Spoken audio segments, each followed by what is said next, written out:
Good morning, everybody. What's going on? Good morning, good morning.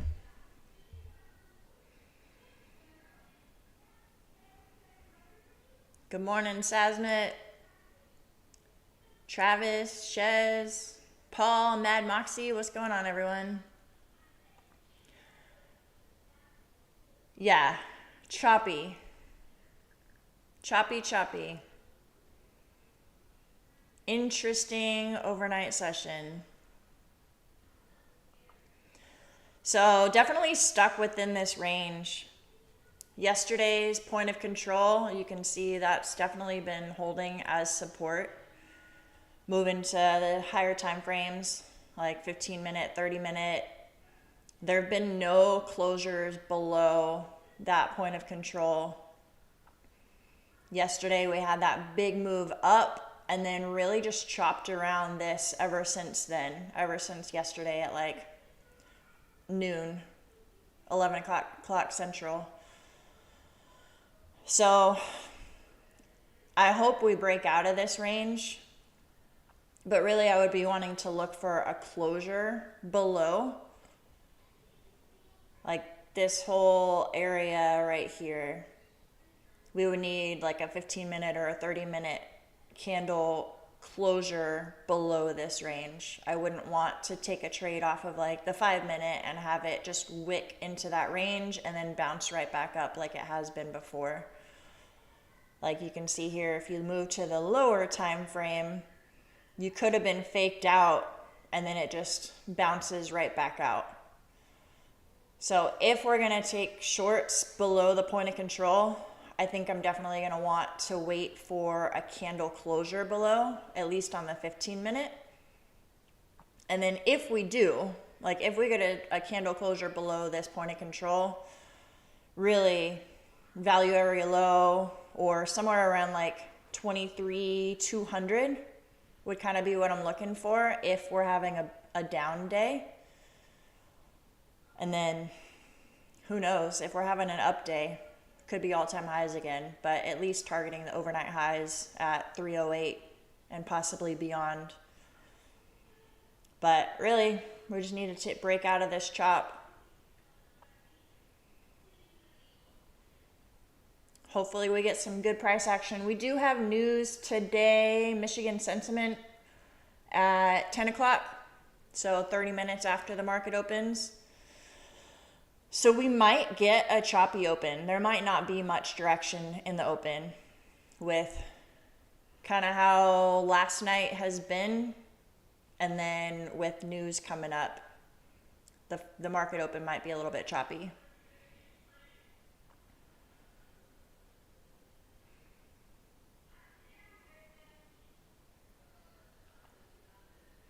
Good morning, Chishmas. What time frames do I use for the Asia and London session, and do you leave your Asia-London levels on the chart even if they've been swept? Good question. So you can see here, I have a London low and an Asia high. I don't have the Asia low or the London high, because I kind of only put the levels on there if I feel like they're relevant. Like the Asia low, for example, is right at point of control. So that's already an area of interest to me. So I didn't feel like I needed to put the level on there again.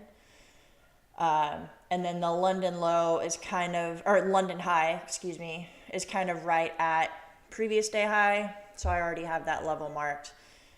So if it's kind of an overlap or it's an area that doesn't seem like it's of significance, I don't add it because then my chart has too many lines. But to answer your question about the time, that's a good question, and I've kind of gone back and forth on it. I've watched different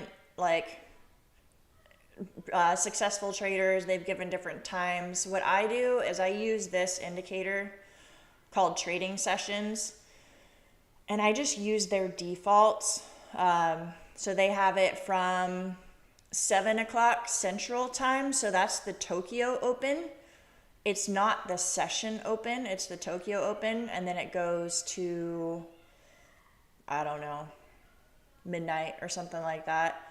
And then the London Open they have at 2:30 a.m. Central, 3:30 a.m. Eastern. So I just use their standard. But again, I kind of just use my discretion. Hope that makes sense. And then I usually remove the line if it's no longer valid. Like if that level's already been swept and we bounce off of it, yeah, I'll probably remove it. Try to keep my chart a little bit cleaner.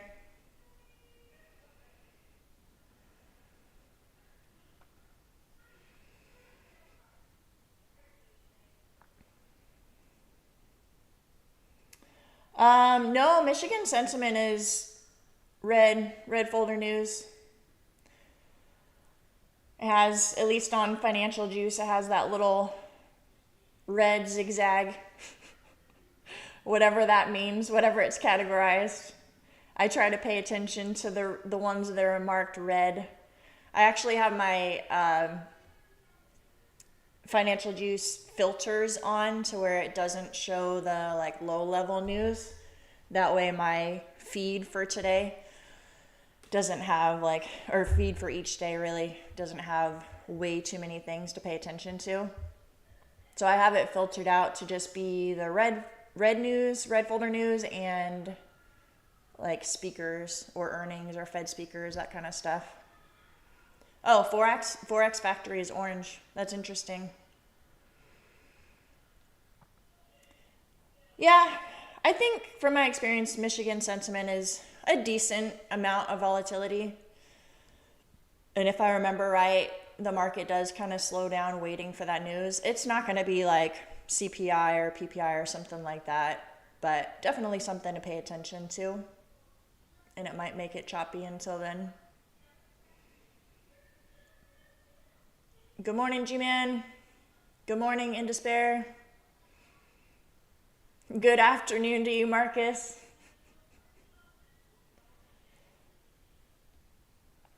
Good morning, good evening, good afternoon, depending on where everyone is in the world.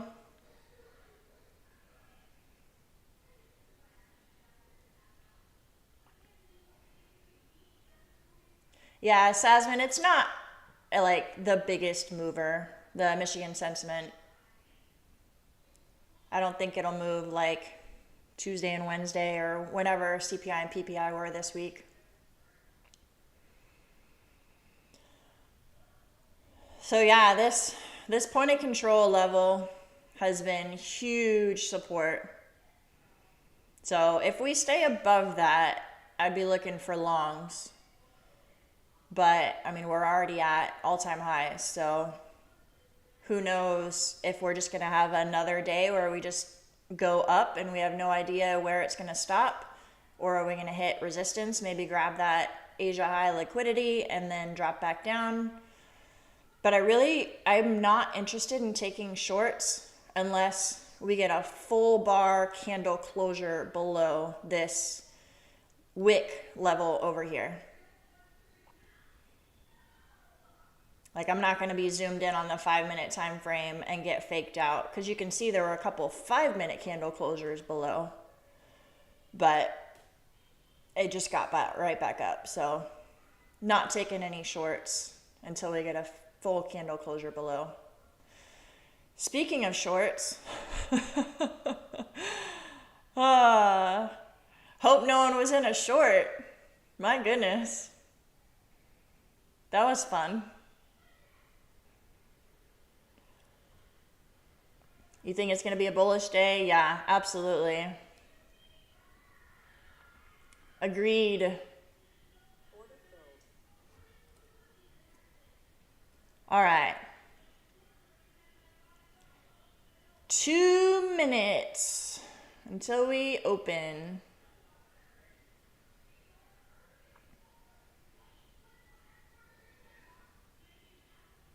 Well, it grabbed that overnight liquidity, getting a little bit of a rejection.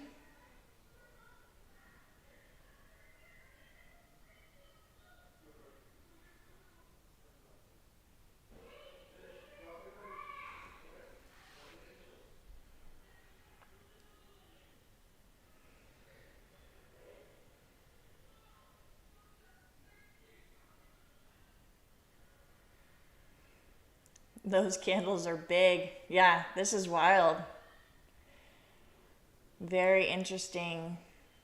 The market's not even open yet.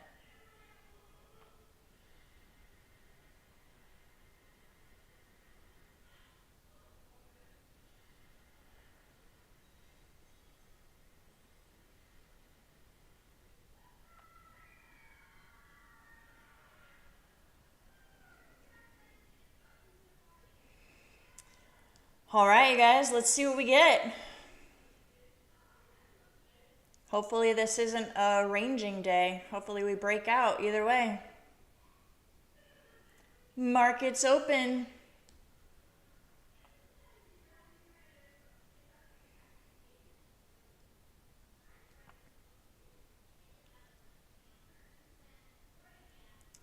All right, let me go ahead and anchor VWAPs.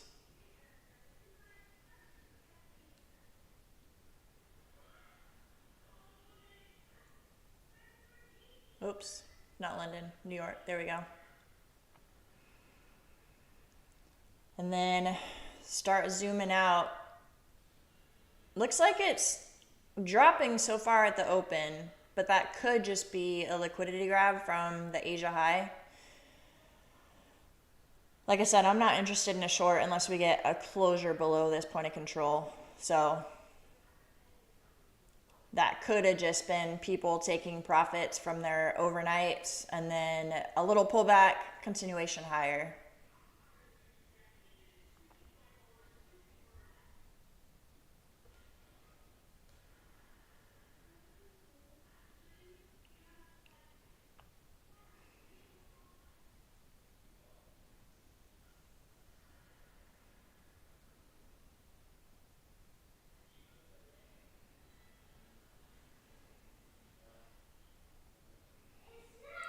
Kind of looking like that's what happened. Grabbed that liquidity, pulled back a little bit, and now we're getting some continuation up.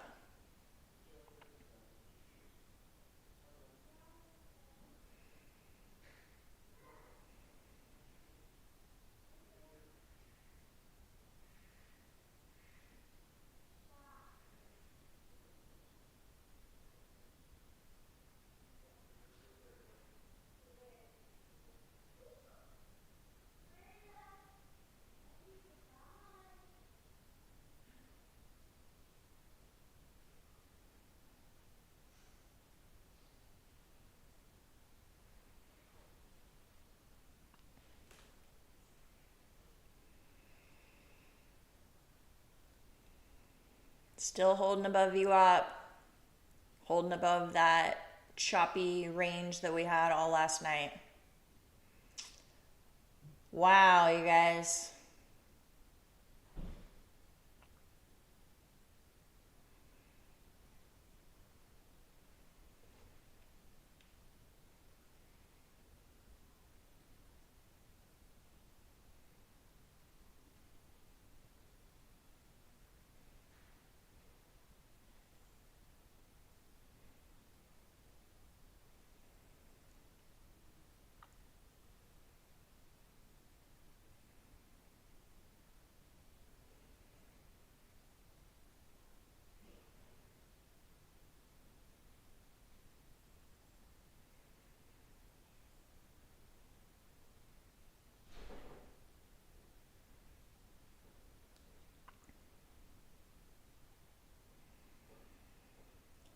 A little bit of indecision with this first 5-minute candle.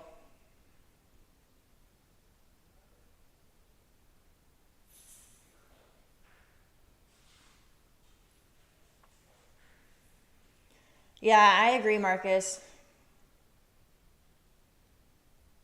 That was kind of my gut too, with news being 30 minutes from now and having such a range last night and really since yesterday afternoon and the New York session too. We might not really have like a clear breakout from this range until after news. Might be a little bit choppy. Might not though. I mean, Like I said, it grabbed the Asia liquidity, had a little bit of a pullback, and now we're just getting some continuation higher.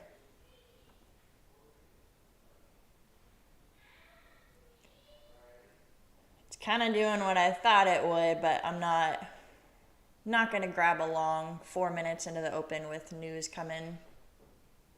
Still looks pretty choppy. This first 5-minute candle doesn't quite know where it wants to go.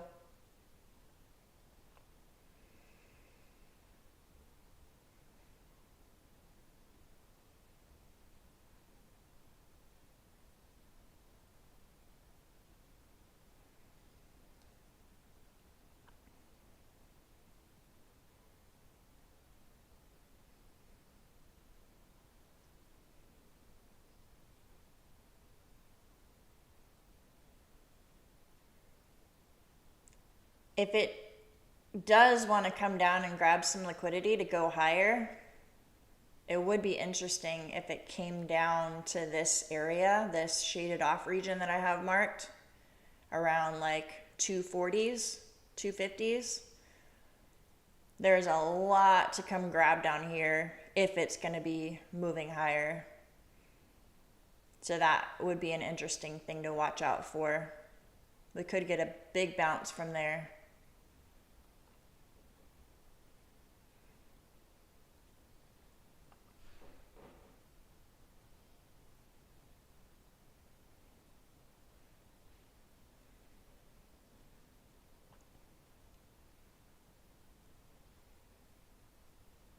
All right, here we go. Starting to come back down. Let's see how it reacts at this London low and like wick area that I have marked off. Potential spots for longs if it gets a good reaction from there.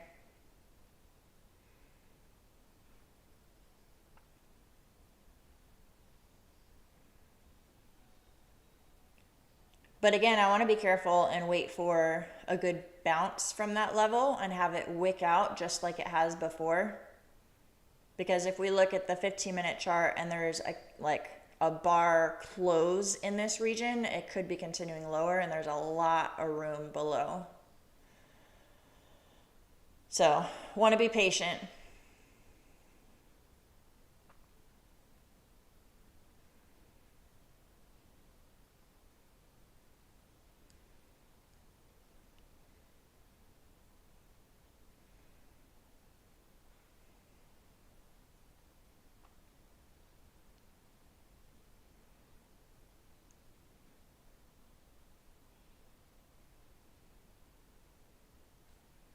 There's not really much of an RTH gap. I mean, the close was right around where price is right now. So if we came down and grabbed that London liquidity, it would close that gap.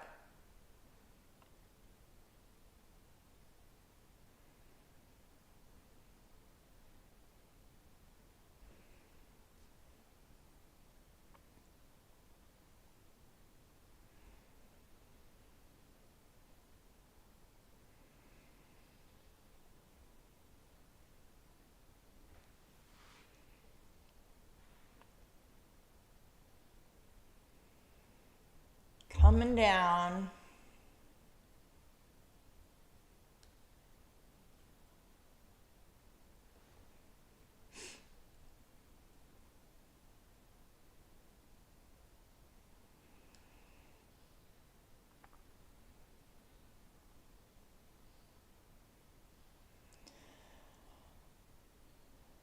Interesting spot.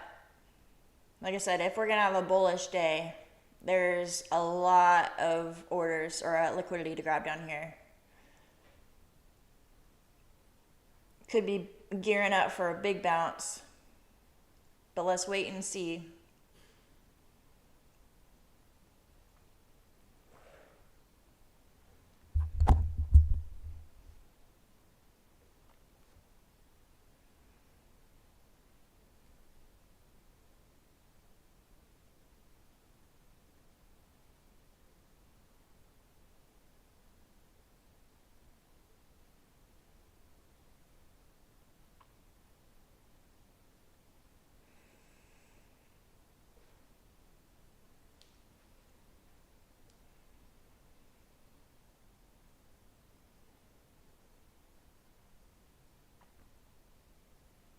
Coach is back. How's it going? You made it. You were able to break free from your football practice or whatever you have going on. Did somebody say news?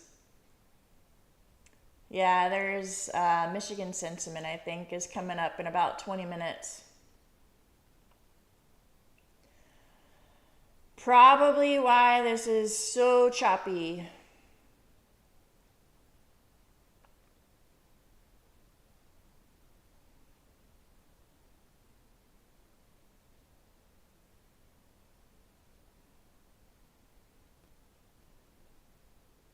Oh, take Fridays off. All right. Do you have Saturday practice? I feel like that's like a rite of passage for high school football. Is you have to have like a 7 a.m. Saturday morning practice, right? Like you're being too soft on them if you let them sleep in on the weekends.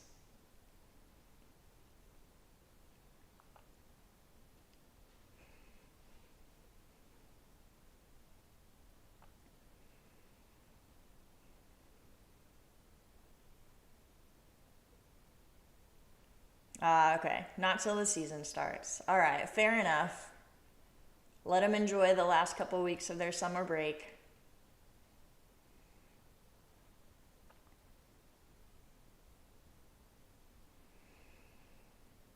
Still choppy, you guys.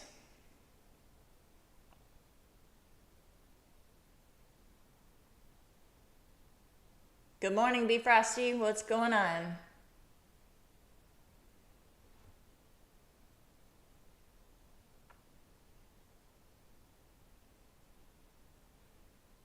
Yeah, Marcus, I was watching that too.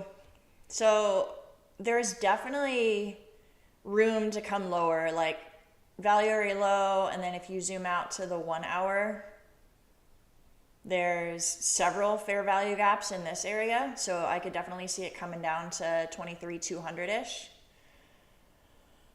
But this point of control area, like I was saying, is big support. So I wouldn't really be interested in taking a short until we get confirmation that we're going to be closing below this area. Because if we're going to have a bullish day, it could just wick out of this region again and continue to all-time highs. So I'd be looking for like a closure on a higher time frame, 15 minute, 30 minute, something like that, below this wick area. If it does, then I would definitely be looking for shorts down to 200 or even lower.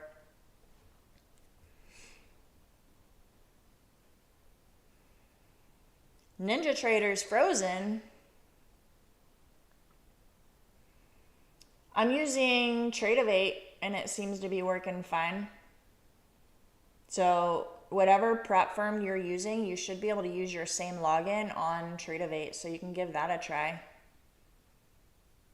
In my opinion, it's a very similar platform. Or yeah, like Marcus said, try rebooting it.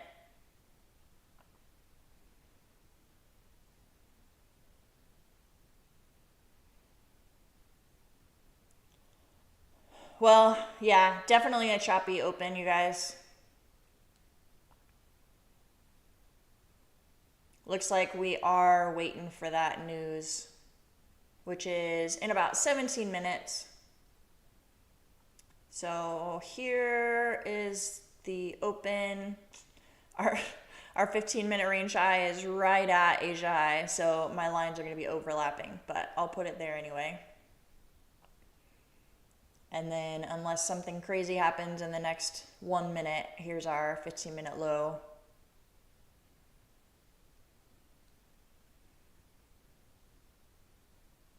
Definitely lots of confluence for the same range that we've been seeing overnight anyway.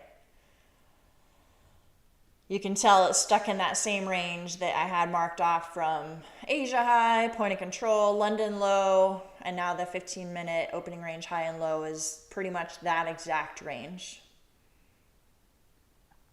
So we got to get broken out of one of those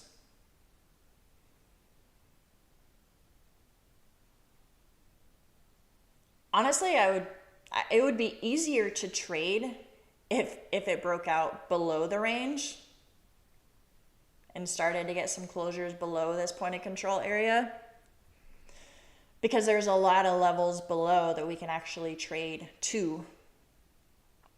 I'm not a big fan of all-time highs, so if it starts to break out above this 15-minute opening range high, then that's an all-time high. What do we do with that? It's not as easy. Of course, they're not going to make it easy for us, though. You know that, right? I shouldn't even wish for it. All right. Staying patient. Looks like the market's waiting for news. And it still hasn't grabbed any of this liquidity over here in the 240s. Which, if we're going to get a good bounce, I think it needs to come there first.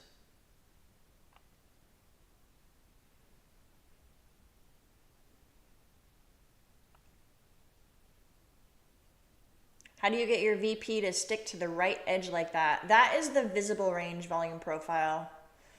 So this green one right here is the session volume profile. I have it marked off from the New York session yesterday. This one over here is visible range volume profile. It's this indicator up here where you can see my mouse. VRVP, visible range volume profile.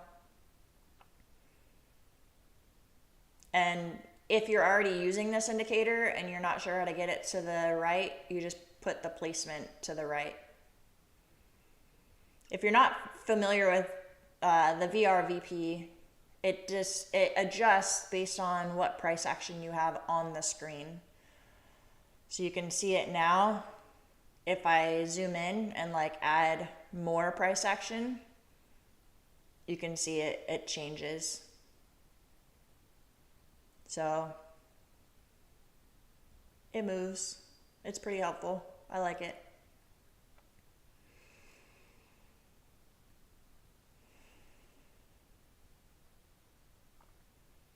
Getting a little bit of a bounce.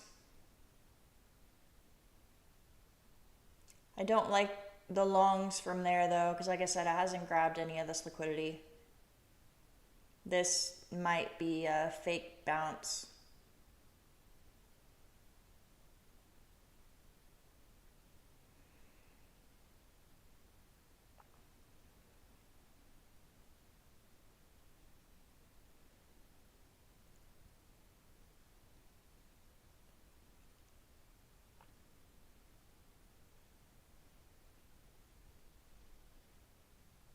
You're thinking of giving Tradeify a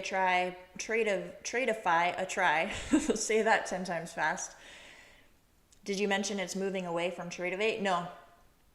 No, that's Top Step is the one that's getting rid of Tradeify. Tradeify uses NinjaTrader and Tradeify. There's rumors of them possibly adding Project X in the future, but I don't think there's a timeline on that, and I don't even know if it's true. But yeah, Tradeify definitely has Tradeify. That's what I use. That's actually what I'm going to be trading with you guys today if we ever get a good setup. You can use code Krista if you want. Support me. I'd appreciate it. But if you haven't used Tradeify before, they do have straight to funded, which is awesome if you're a good trader. But I personally really like their growth accounts, because with their discount right now, it's 35% off. Like for example, the 50K account, it's only $90 for their growth challenge. And you can pass in as little as one day if you're a DGen. You want to do that. It's a $3,000 profit target, just like normal. But there's no activation fee. So it's a really cheap way to get to a funded account. Another bonus too is if you get the straight to funded, you have to have a 20% consistency rule. If you go through the growth account and pass the challenge and then earn your way to the straight to funded, it's a 35% consistency rule. So that's my favorite way to use Tradeify.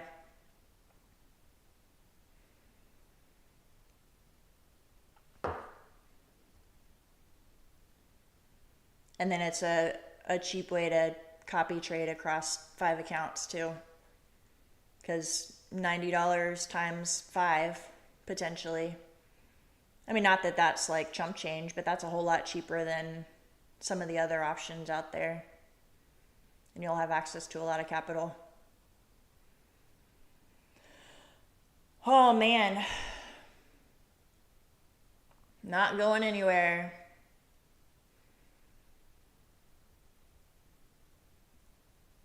So yeah, definitely getting vibes that 15-minute candle is a little bit of a fake bounce. I don't think we're going to get continuation on that. If we are going to get a bounce and continue to all-time highs from this point of control, I have a feeling it's going to grab this liquidity first. I could be wrong though. It could just bounce from here.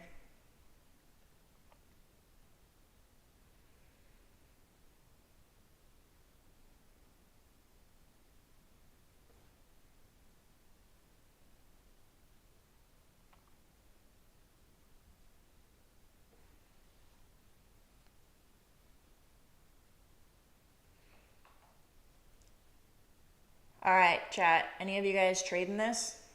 Is anyone actually making money off of this right now? Oh man.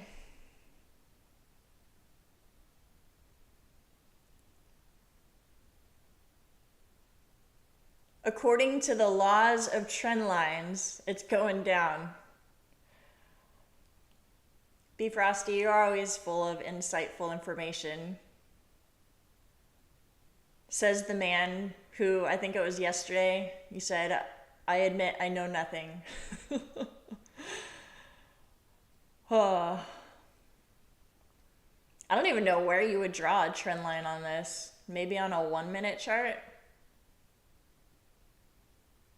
Oh, Travis got a quick scalp on the open. Getting crazy.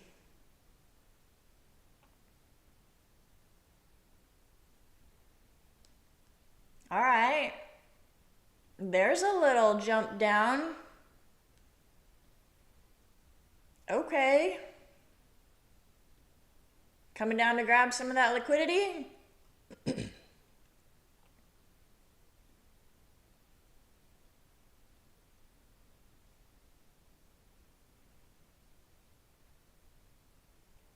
There is, all right, I'll move to the 5-minute.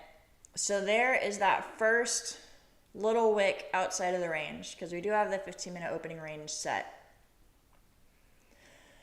I'm definitely going to be careful if we do start to get signs of a 15-minute opening range breakout. I'm not going to immediately short this. If that means I miss a trade, I'm totally okay with that. But like I said, this is an area of big support. I don't want to be faked out by it just grabbing this liquidity and like bouncing up to all-time highs. So if that means I miss a trade, I'm okay with that. That's just me. Just giving you guys a heads up on what I'm looking for.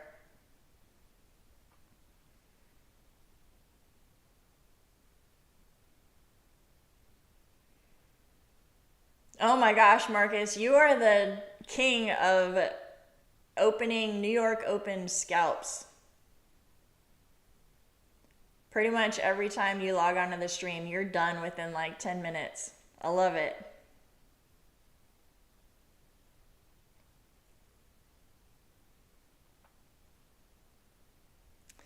Tradeovate has a trade copier too.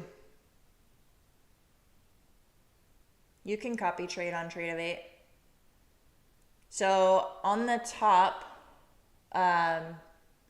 with all of, like there's a drop down menu with an arrow where it lists all of your accounts. On that list, there should be something that says copy, and there's a little like setup icon next to it. Click on that, and you can add a group, like label it as copy or label it group, whatever. And then you can drag your accounts that you want to copy trade over, and you create a group. And that's how you copy trade on Tradeovate. Let me know if that works, coach.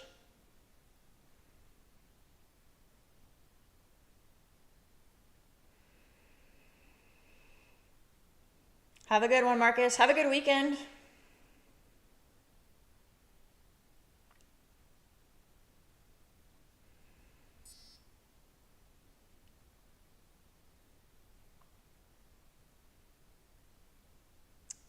All right. So we wicked outside of the range, bought back up a little bit, but we're still holding below VWAP.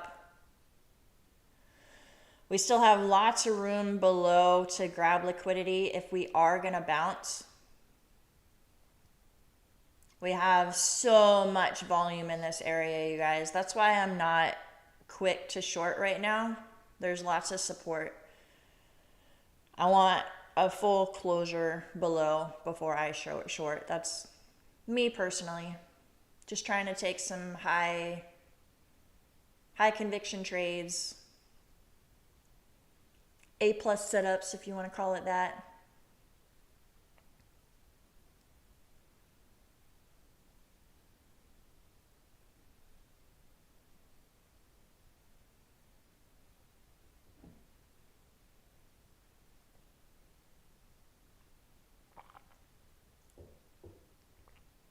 We got 39 people watching today.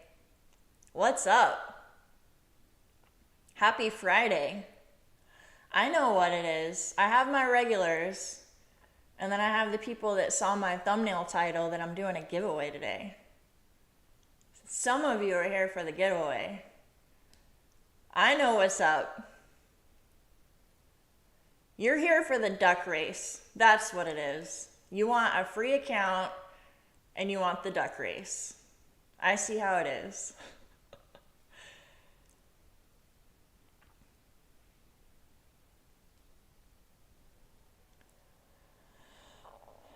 Well, while we're sitting here waiting for some action, waiting to see what's going on, if you guys haven't already, go hit that like button. I would appreciate it. 38 people in here. We should at least have like 30 likes. At least, right?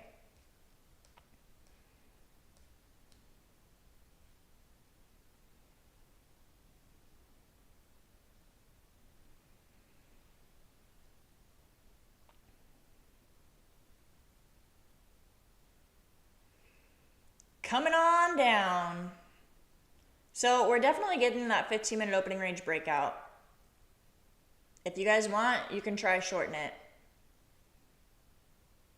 I'm also watching out for the higher time frame context of all this liquidity here. Could be going for a liquidity grab and fake out and close back within the range. We also have news in 3 minutes, you guys. So be aware of that, okay? Be careful.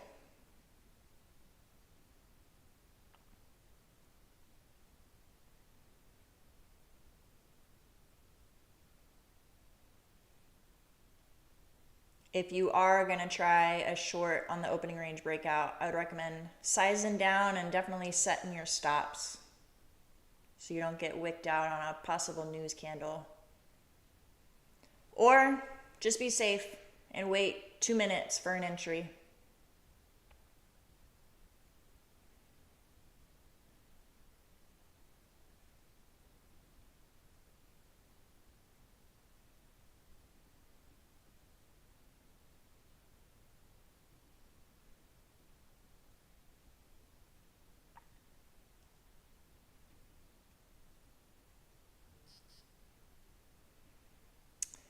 Good question. When doing the 15-minute orb, do you wait for a candle closure before taking the trade?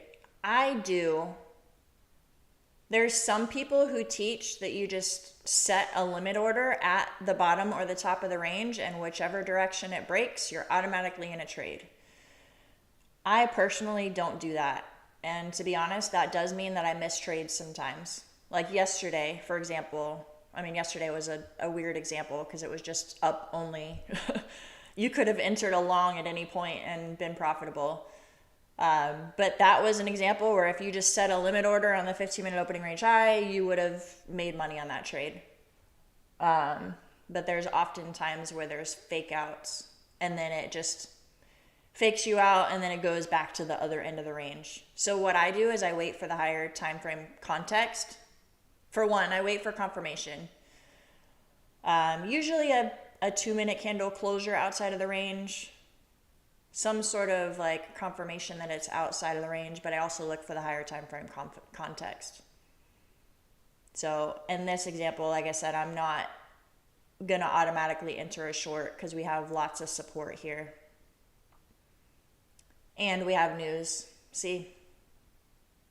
If you entered a short on that one, you would have gotten crushed.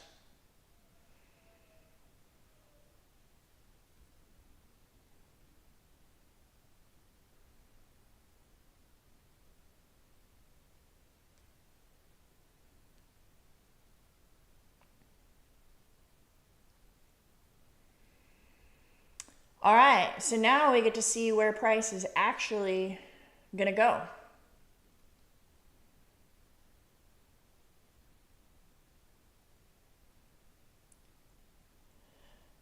And my guess is it's gonna continue lower and at least come grab this liquidity.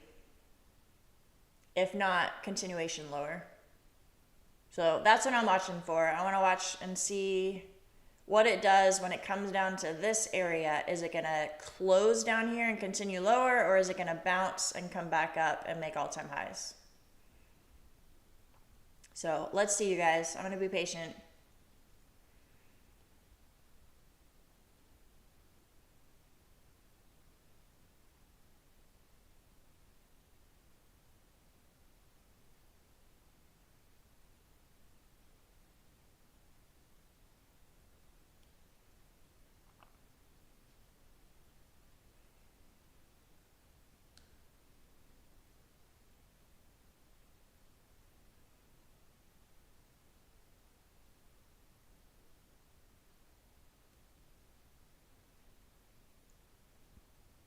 What did I say, Sasnet? You said a stop order, not a limit order. Did I say something wrong? I don't even remember what you're talking about.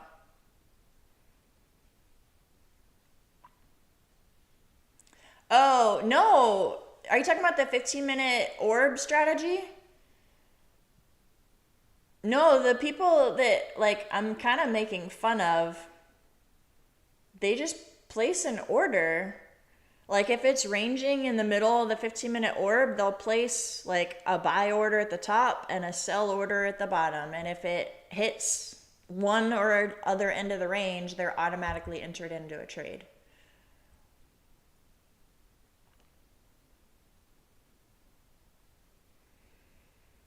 Coach, are you still having trouble with Trade of 8 and NinjaTrader? Or were you able to figure it out?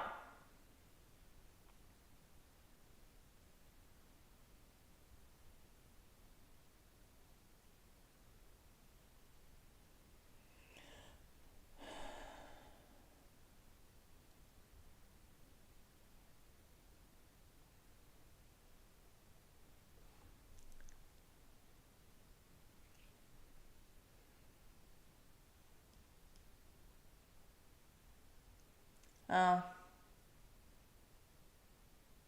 I've always called it a limit order. That's what it says on my screen.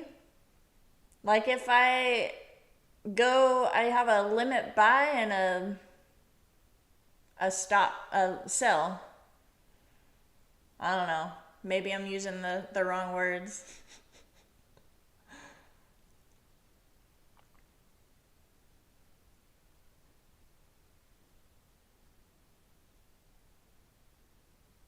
They work the same. I don't know. Maybe I'm doing it wrong. Probably because I don't use limit orders or stop orders, whatever you want to call them. I've not mastered setting orders ahead of time. I've done it a couple times and gotten screwed. I like to wait for my levels to get hit and wait for the reaction, and then I'll just market order. That's how I do it. All right, so no, you didn't miss anything at all, G-Man. Like I said, I'm not going to be super quick to enter a short. If that means I miss a trade, I'm totally okay with that. Because this has been an area where we've been finding support and just wicking out of it. If you look at the 15-minute time frame, we haven't had any candle closures down in this area. So if we get a quick buy up from this level, we could be heading back higher. If we get a candle closure down on this level, I'll be looking for shorts. So I'm going to see how price reacts.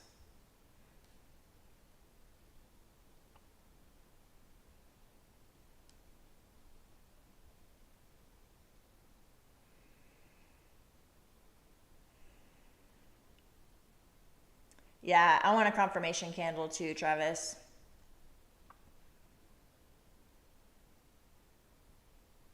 And I've already like talked myself out of the fact that like if I miss a trade, I'm totally okay with that. Because I could also get wicked out and end up having my first trade be a loss, and I don't want that to happen. So we still have this liquidity down here at like 235. We have lots of support right here. So if we start to get a strong bounce and we close back within the 15-minute range low, I'll probably consider a long.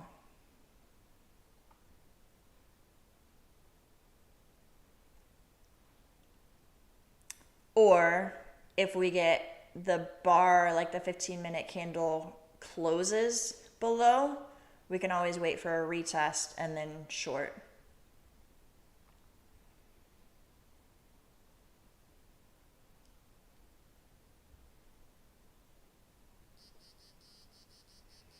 So if some of you degens want to just short right now, go for it. This definitely looks like it's, at least for now, it's not bouncing at this area of liquidity.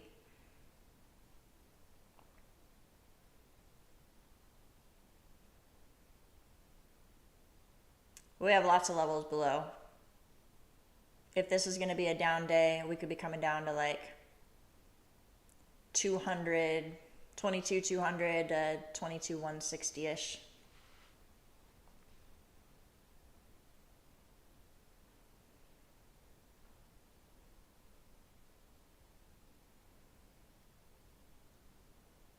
There you go, Dee. Paper trading, took a trade on YM, TP hit. Nice work. How long have you been trading?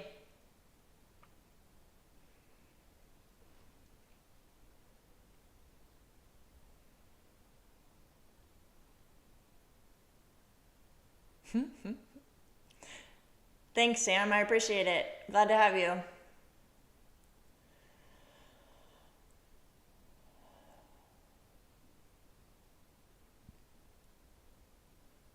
It's taken a while to develop some patience, to be able to sit here and like accept the fact that maybe I'll miss a trade. That's okay. It wasn't my trade. I was not always like that. And still struggle with it, honestly, sometimes.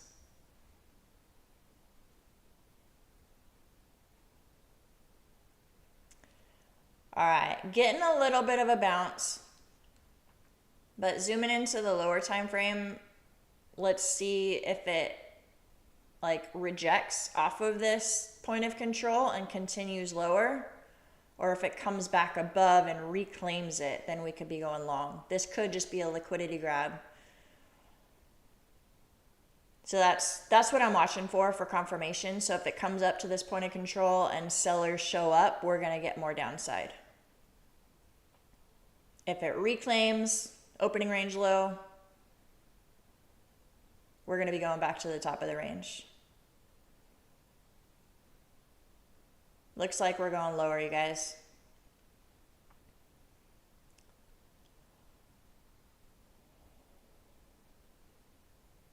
All right, I'm going to enter a short. Yeah, Asia lows have been swept and it's not bouncing. We do still have 5 minutes left on this candle closure. So if you're waiting for a 15-minute confirmation close, you could wait and be a little bit more patient. I was zoomed in on the 5-minute, and we came back up to that point of control and we're starting to sell off again. So my entry was at 239. I'll mark it on here, and then I'll bring my screen over so you guys can see it too. So not a great entry, honestly. Partly because I was waiting for the 5 minute to reject. It could be coming back up.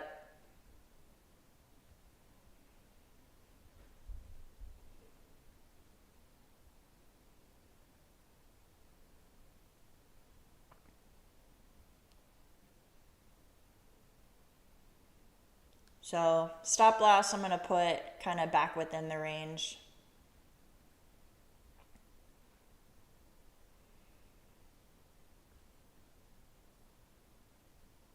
A lot of times I like to put my stop loss up above like a 5 minute closure or some sort of structure.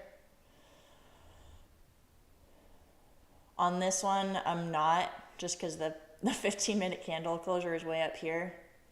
But also because we have so much support that was at this point of control region. So if we get back above that, we're probably going higher, and this was just a liquidity grab. So I don't want to give it that much room. I'm putting my stop loss at 264.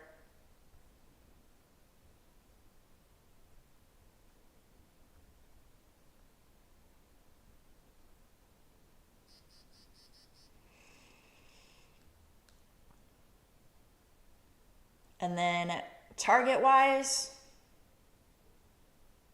we do have a fair value gap here. If you guys like to target with fair value gaps on the higher time frame, you can see that there. There's also another one here. So lots of potential for lower. This is also value area low at 23,160, but that's a giant target. I don't know if we'll go all the way down there.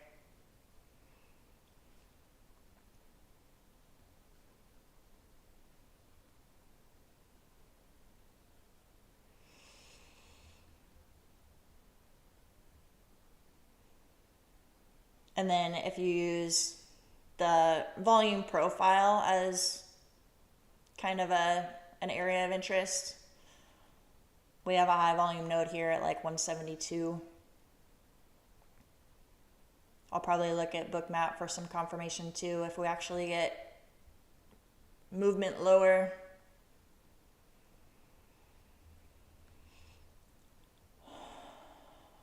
So kind of ideal target, I would say around 175.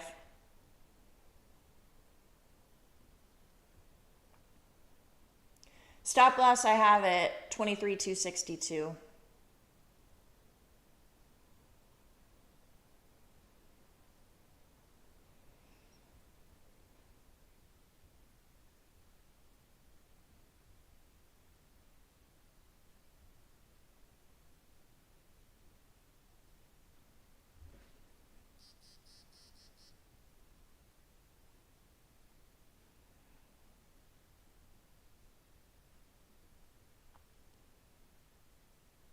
All right.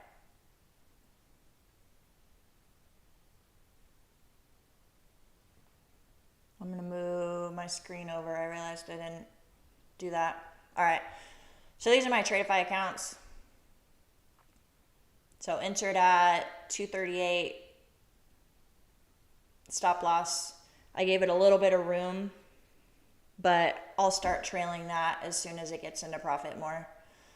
And then target down here at 175, but I'm going to see how it reacts to some of these levels. If it starts to get heavy, you guys, like if this just dumps, value area low is a fantastic target. 159.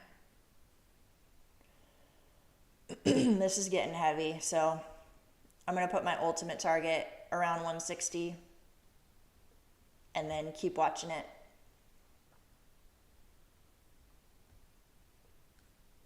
I'm going to move this to the 5 minute. I like that better.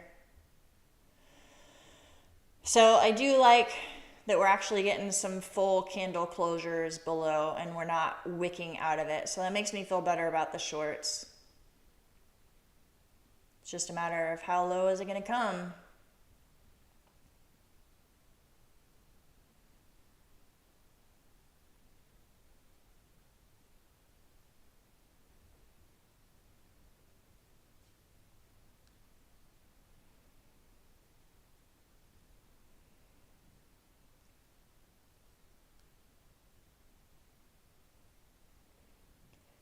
Looking at Bookmap for confirmation on orders, we have quite a few sitting at 23,200, 67 orders there. So that is that fair value gap that I marked off here. That would be the bottom of the first fair value gap on the 15-minute chart. It's also on the one hour chart.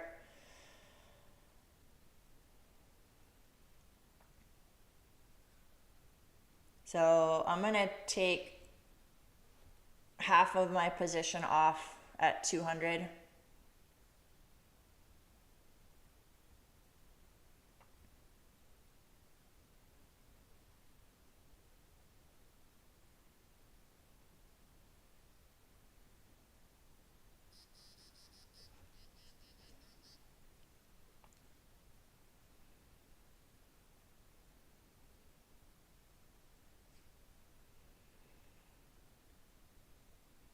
And then we'll see if we can ride the rest of it down to value area low,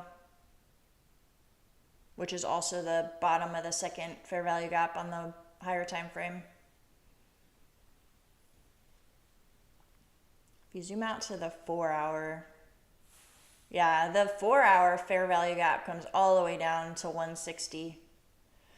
That'd be sweet if it comes down there.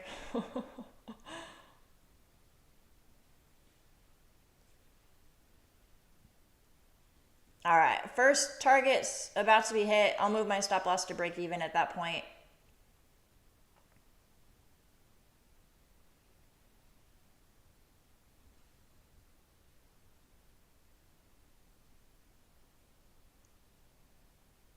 And then put orders in for the final target at 160.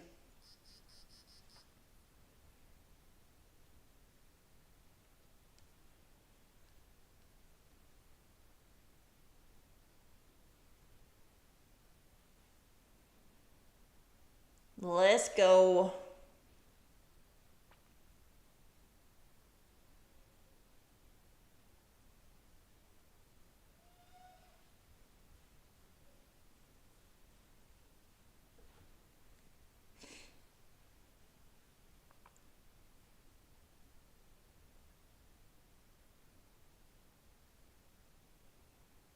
If you saw me, I'm moving my target a little bit just based on Bookmap.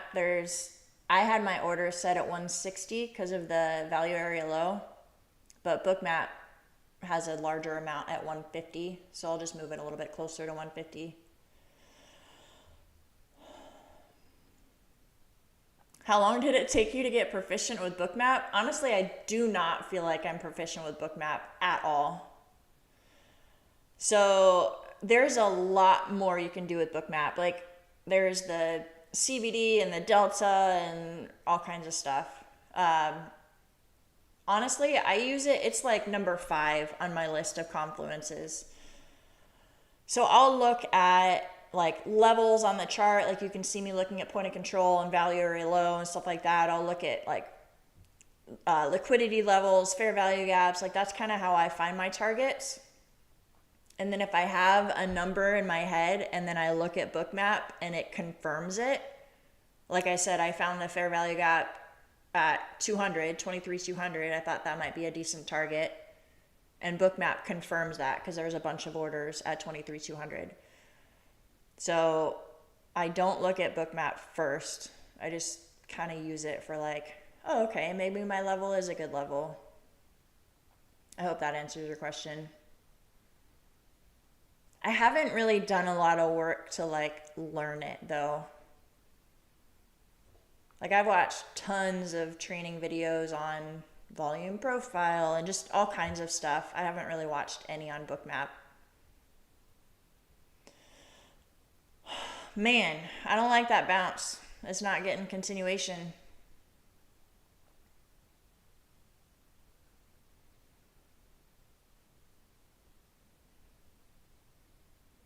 That's a big wick. So it bounced off, grabbed this liquidity over here at 23,218. You can see that chop zone.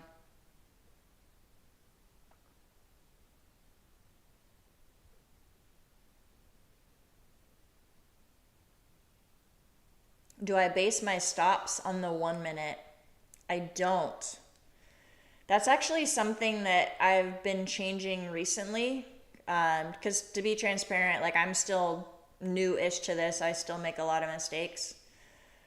I'm not like some super amazing trader. The last 2 weeks have been pretty tough for me. So I've actually been zooming out to the 5 minute and the 15 minute and trying not to look at the 1 minute and placing my stops off of higher time frames.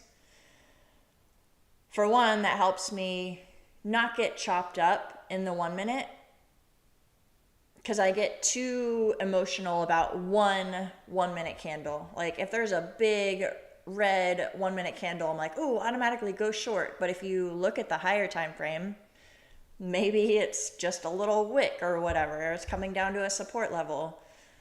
So zooming out helps me with not getting chopped up for first, and then also it helps with my stop losses because you can like have a better picture of overall price, I guess. Not be too zoomed in.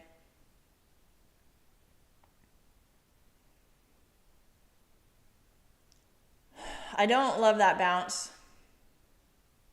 The reason I'm not cutting my position is because I don't feel like this is a huge area of volume where it's going to bounce. I'm hoping this is just a little fake bounce and then we're going to continue lower. Well, there we go.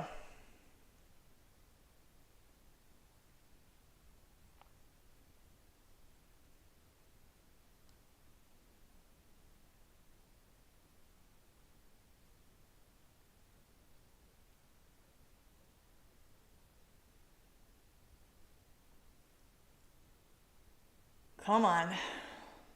Let's get some continuation.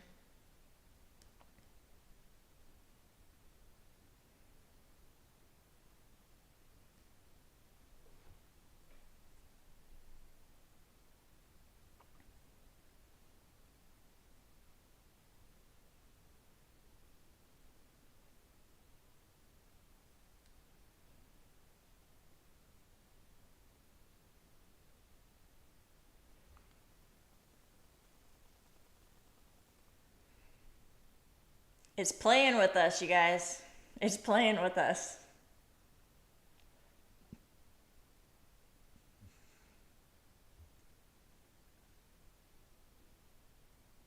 So looking at that 15 minute, that's kind of what I was saying in my like game plan today, was if we get a full body candle closure below these wicks, shorts are what I want.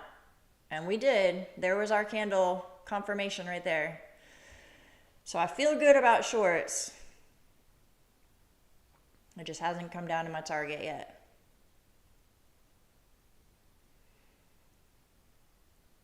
Nope, no giveaway yet.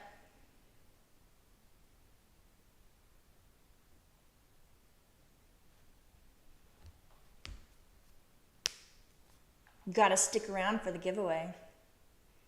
I usually do it when I'm done trading. It's too much distraction when I'm trying to take a trade.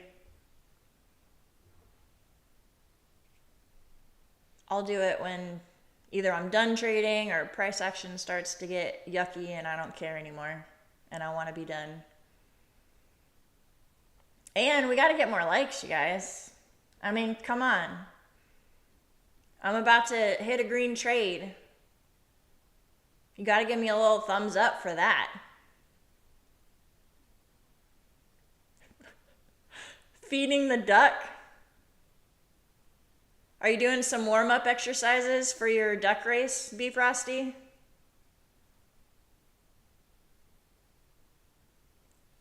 Go hit the gym, do a couple sprints in the pond.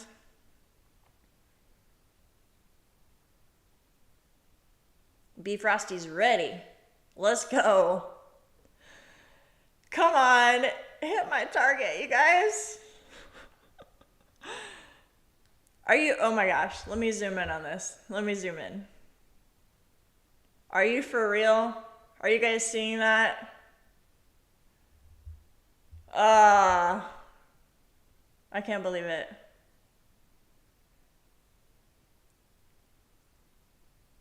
Oh my gosh. There we go. All right. Now I at least made some money, and then I'll move my stop loss into break even. All right, you guys. So this, I love Tradeify, but I really hope they get Project X. This is what I hate about Project X. Look. So I had 4 contracts as my position. I sold 2, so I have 2 left. And now I'm going to have to delete this order and enter another order for 2 contracts. Project X would do all of that for me, you guys. Tell Tradeify that you want them to get Project X. All right?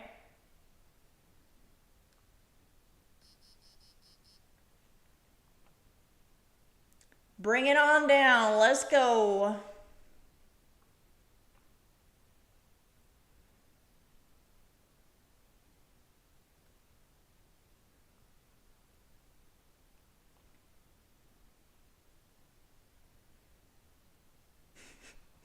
Spartans hold. Is that a duck exercise?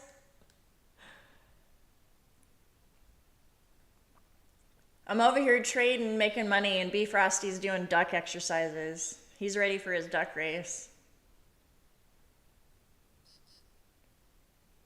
Coach, you got stopped out a long time ago. Did you put your stop loss too tight, or what happened?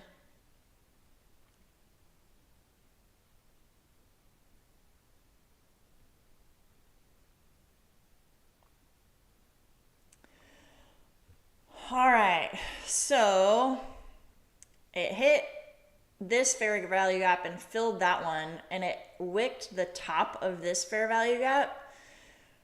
So I don't really trade fair value gaps that much. Like, I don't take entries off of them. A lot of times they're just something that I'm aware of for take profit levels. So in my experience with fair value gaps, it's either support, like the top of the fair value gap ends up being support, or if it breaks into it, it can fill it. So let's see if it's going to bounce there and hold, or if we're going to get continuation lower down to this 160, 150 level.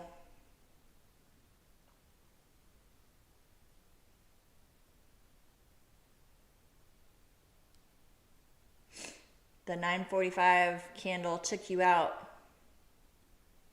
Otherwise, it was a beautiful short.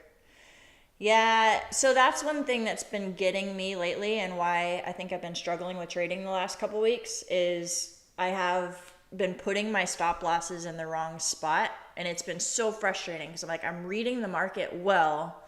It's going in my direction. It's just stopping me out first. So I really had to take a look at my trading and step back. And one thing that's helped me a lot is getting off of the 1 minute chart. I've only been doing it the last 2 days, so don't take my word for it as this is the holy grail of trading, but I haven't been looking at the 1 minute chart hardly at all. 5 minute and 15 minute. 15 minute to get a higher understanding of confirmation, is it closing above VWAP, below VWAP? I'll use the 15-minute chart for that. And then I've been taking trades off of the 5 minute, and my stop loss is off of the 5 minute, which means I'm taking smaller position sizes because my stop loss is a little bit wider, but at least it gives it room to breathe. So that could be something you guys could try.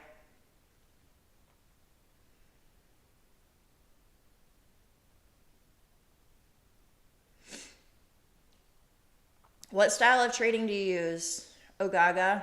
I use the 15-minute opening range and the 60-minute initial balance, which in my opinion, they're very similar.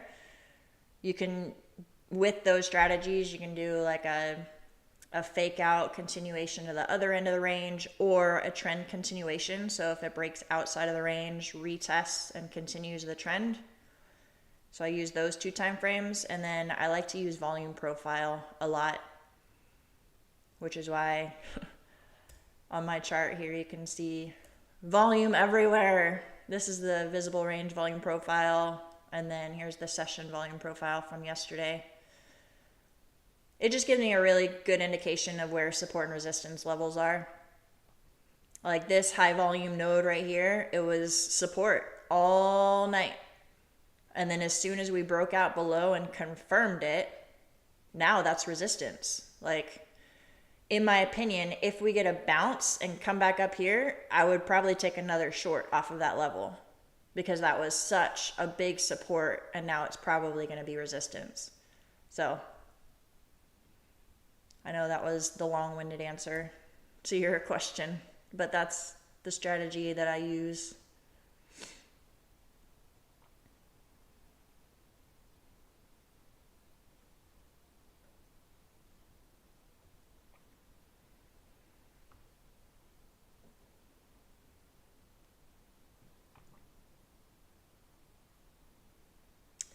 All right, so the initial balance is set now.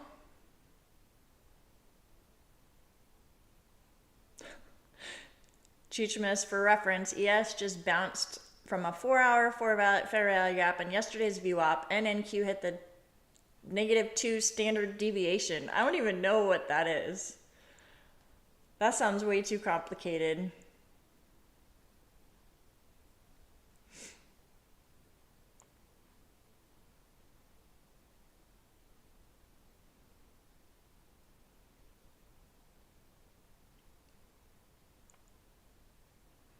Sasmet, you personally like the 1 minute, but you spend most of your time on the 5 minute and the 15 minute.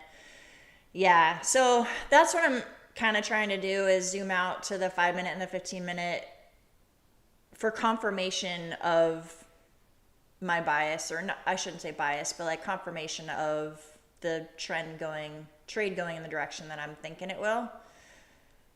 And then you can use the 1 minute to like trail your stop loss or different things like that. But for me, if I zoom in on the 1 minute, I start to get emotional about every candle. Like, oh my gosh, that 1 minute candle is going up. We're going to totally reverse. It's bullish now. But if you look at the 5 minute, you're like, that's a tiny little candle. It's just a little pullback. I don't know. That just helps me with like my emotions in trading.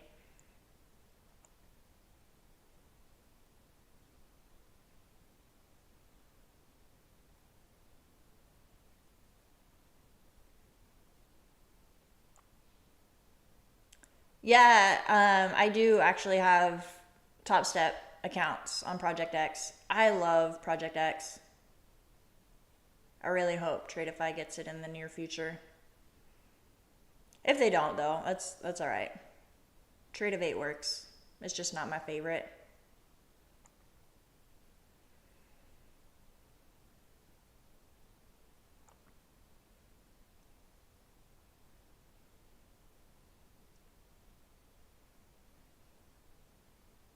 Do they give the micro equivalent of minis in their challenges?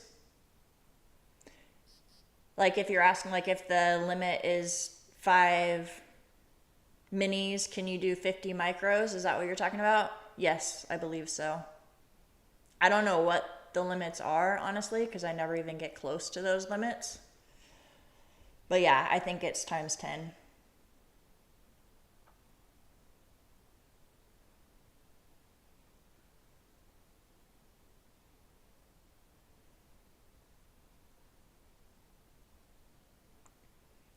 How many prop firms are you working with right now? Good question. So, trading on. I have Tradeify, the futures desk, and Top Step. is where I have accounts personally. I was trading with Top One Futures for a while. I still really like them. I think Top One Futures is a really good firm, which is why I do have an affiliate code with them, and I would recommend them for anyone. To be totally transparent with you guys, though, I blew those accounts. I lost them.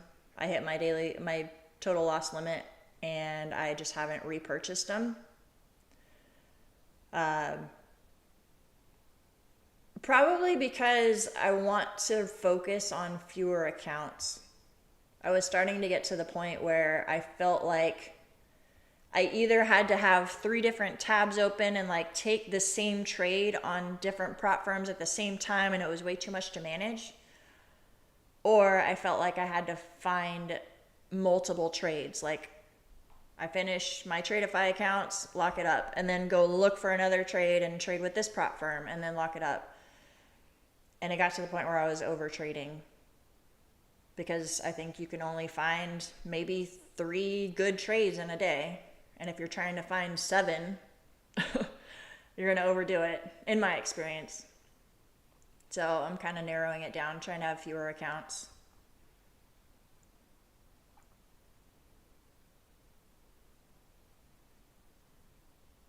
I personally do the 50K. And I don't have an amazing reason for that. I think in the beginning, it was just because I was new and the $3,000 profit target for a 50K account challenge seemed a lot more doable than 6,000 or 9,000 or whatever they are for the bigger ones. So that's where I started, and they were cheaper. But now that I'm more like profitable and I feel like I could hit the higher target with no problem, I don't mind the 50Ks because I think it forces me to stay within my risk limit. Like I would still rather use 3 to 5 micros, maybe 10 if I'm like adding to my position and I have confirmation of the setup. But if I had a 100K account or, you know, like $6,000 in drawdown or whatever the limit is, I would probably trade like a degen. So 50K. Good morning, David. Ogaga trade copiers. Yeah. So I don't, Project X doesn't have a trade copier to my knowledge. If you use all Trade of 8, you can use trade copiers. I haven't gotten into that. I think I would like to establish myself as a really consistent, profitable trader first before I start having a copy trader with, 20 accounts. Because, yeah, you can get caught up in the excitement of like, if I make $500 a day times 20 accounts, I'll be a millionaire next month. But the reverse is also true. If you lose $500 a day, you lose $500 a day times 20 accounts. You can lose a lot of money. So, yeah, Project X has a trade copier inside the platform. But what I mean is across accounts. Like I can't have Top One Futures and Top Step copied on the same trade copier. Unless there's a new company that just released it that I'm not aware of. But to my knowledge, there's not.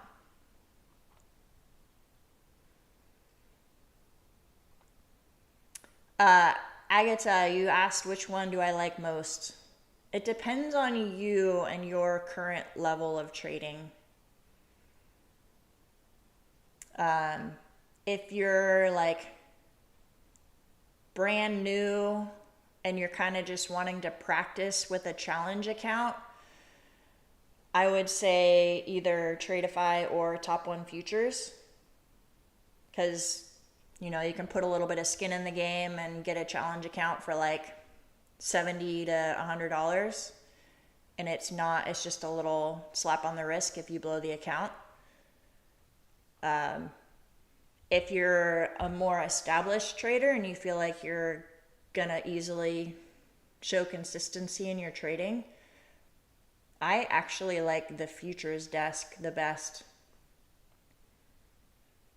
because they have the fastest path to live and you can get to daily payouts really fast. You don't have to follow all the normal rules of like consistency and 7 days of trading before you take a payout. The futures desk, you go straight to a live brokerage account after you pass their eval.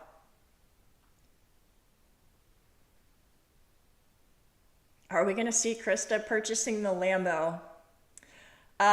No. I don't think I ever want a Lambo anyway. That's not really my thing.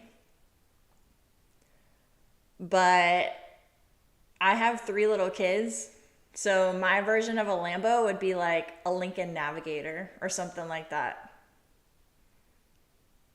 So yeah, when I make it big, you guys, I'm gonna post my like Lincoln Navigator with the rims and my kids with their soccer balls and soccer cleats. I'm gonna be like the awesome soccer mom.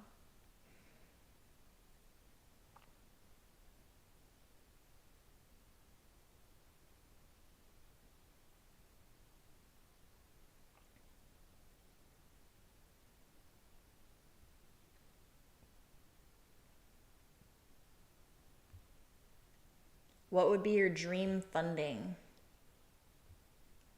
Like 3 by 50K or 2 by 150K? So you can do just one firm like Top Step. If you're just gonna do like one firm, honestly, I'd probably say Tradeify, because you can copy trade up to 5 accounts.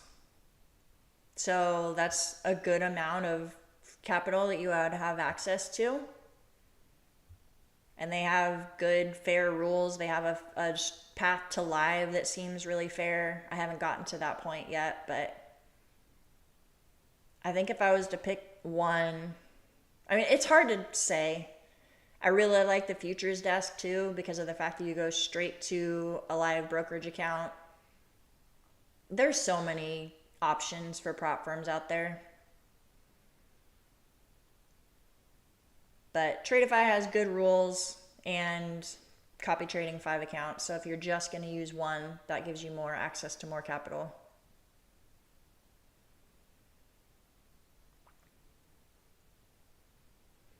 Yeah, G-Man, I saw that too. The Fit Trader.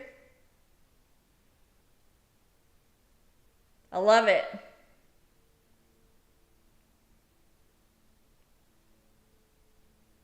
Oh my goodness, you guys. I don't know if we're going to get a pullback. Or it is pulling back. I don't know if we're going to get continuation down. I would say that we're bouncing, but I mean, this isn't a very enthusiastic bounce.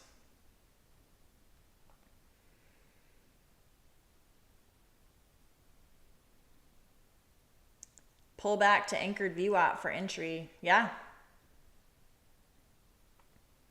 It's about to hit my trailing stop, which I'm okay with. We can always find another entry. So like I said, we have the initial balance set, so we could possibly take another trade off of that. I'm going to set an anchored VWAP on this low of the session. That setting is so annoying, you guys. I'm not a fan. And it won't go away. I'm going to have to change it every time and like save it as a template. All right, so this is my low of day VWAP.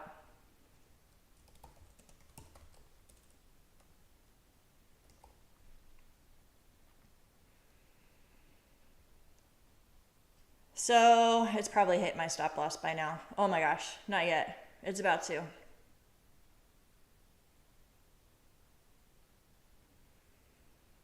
So if we get a pullback all the way back up to the New York anchored VWAP, that's a really good spot. There's lots of confluence there. Because zoom in back, like I said, that point of control, 15-minute opening range low level. is sitting right around that anchored VWAP. So if you haven't found an entry yet, that could be a possible spot to take a short. I'm gonna go ahead and clear my orders because my stop got hit. So let's see how it reacts at that level.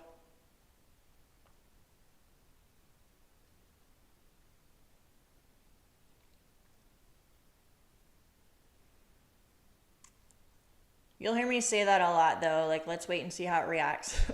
Because we could totally just continue through these levels and reclaim that level, point of control, and 15-minute opening range low. So I want to see sellers reject in this area first.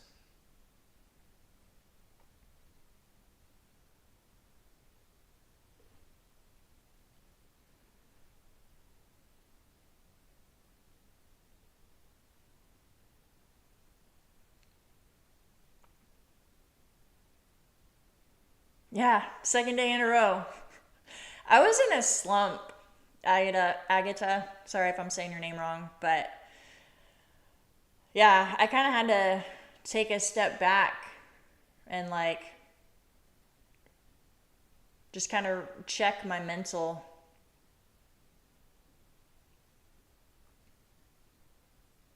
It was just a couple days of like tough price action, which spiraled into like mental self-sabotage.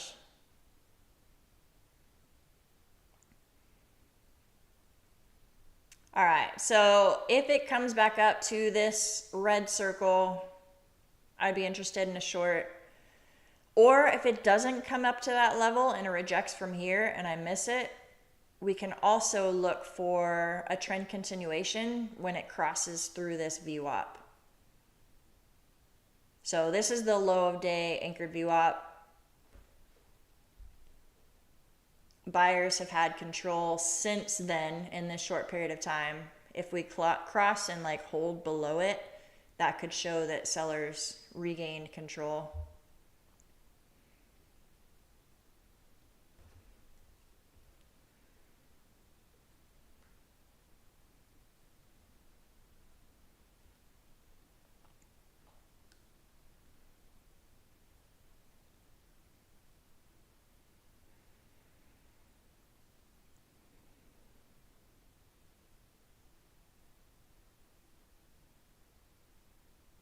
Have a good weekend, Coach.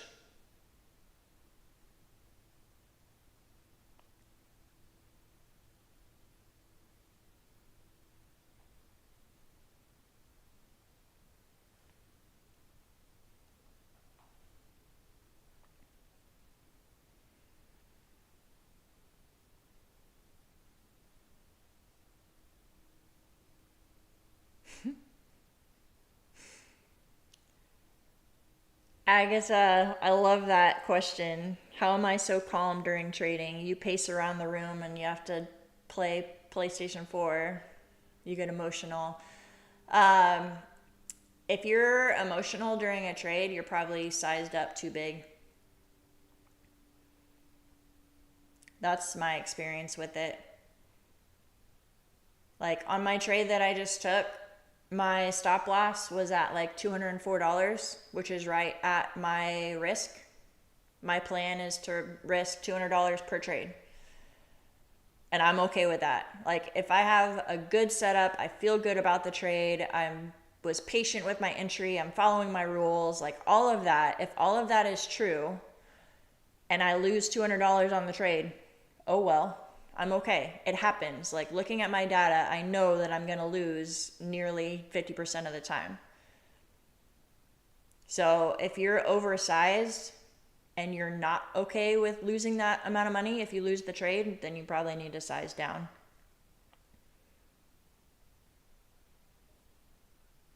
So I think that's how I am not emotional about it.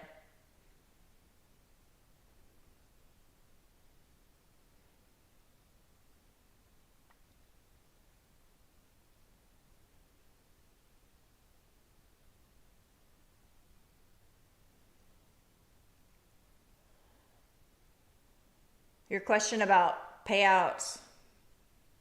Yeah, I think like bi-weekly, like 2 times a month or one a month is an amazing like cycle rate. Because if you had a regular job, that's about what you would get paid bi-weekly or monthly.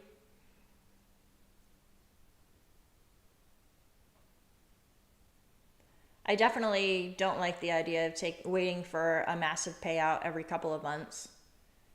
Because for me at least, I still have times where I screw it up and I could potentially blow the account. So I don't want to like build a giant cushion and then lose it all and I didn't take a payout. So you do want to build a cushion. Like I agree with what B Frosty said.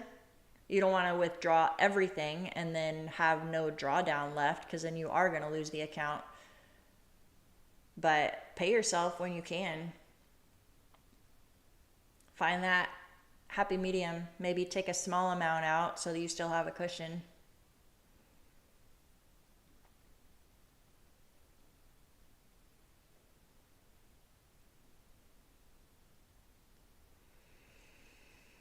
All right, so what I'm waiting for at this point is a retest and rejection of this level somewhere in this area, or a rejection straight from here, a break below this anchored VWAP, and then I would put my stop loss above this wick high if that's what happens. So just gonna be patient, wait for that next trade.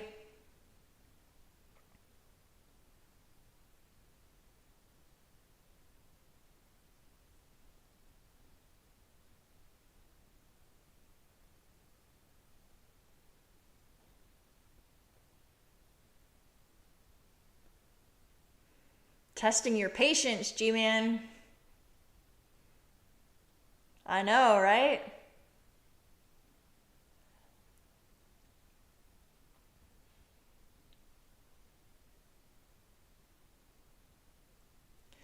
Yeah, that new, whatever, it's an update or something. Like it started to happen to everyone on the anchored VWAP over the last 2 days. It started for me yesterday. But it won't let me like save the settings as what I want. Like I'm gonna put one right here. Every time I anchor the VWAP, it does all those bands. So then I have to like go to my preset. Weird. You should let me set it up the way I want, TradingView.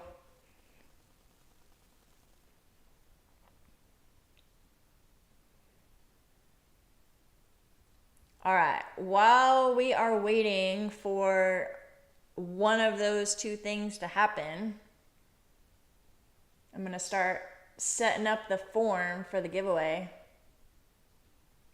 How many likes do we have? I know we have a lot of people watching. What are we at? 38. All right, my record is 50, you guys. What do you think? Can we get to 50?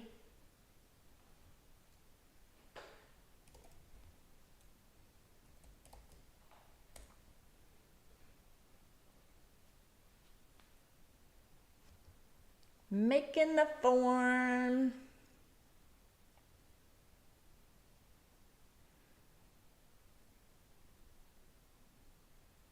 I know, there's only 37 watching, but some of those people have come and gone and already liked it. So, is everyone who's watching it currently, have you guys already liked it?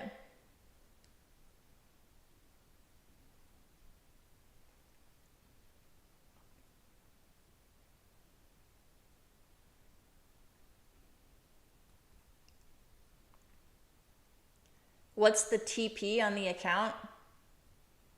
What's the take profit on the account? What do you mean?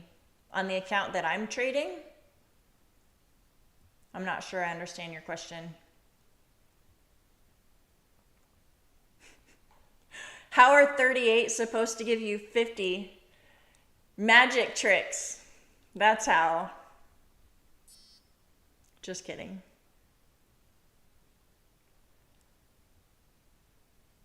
I do have my favorites down here on my favorites bar. Can you see it on the bottom? Oh, it's outside of the screen. I have it on the bottom though, right here. And I click on that, so I'll click this, anchor the VWAP, and it does all the bands. But I do have it saved as a template here, so I can just go there and that's my New York anchored VWAP, and it changes the color. But every time I do it, it does the upper and lower bands.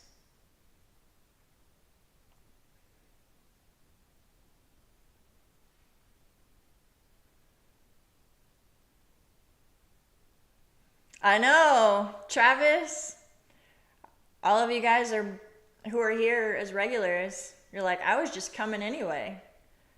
Now all these other people show up because the thumbnail says giveaway. I know how it is. Oh, the profit target on the giveaway account, it's a 50K account.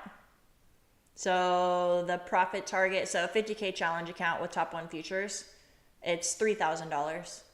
So once you hit $3,000, you pass the challenge and then you get a funded account.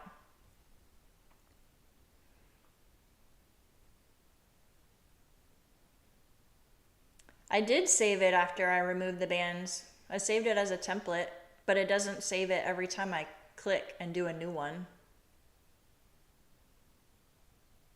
Select from the icon on the left, the 2 candles with the line through it. This one. So if I do it from here, still bands. And then I saved it as my templates. I don't know.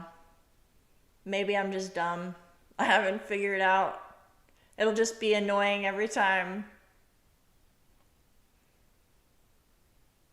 G-Mans doesn't place the bands.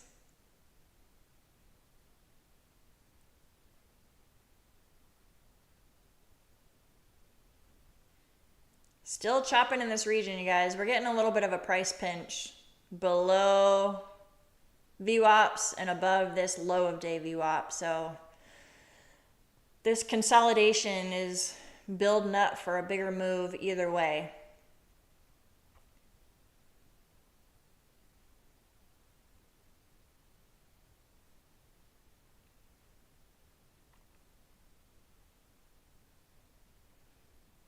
There's a Discord group somewhere that announces where the giveaways are. That's hilarious.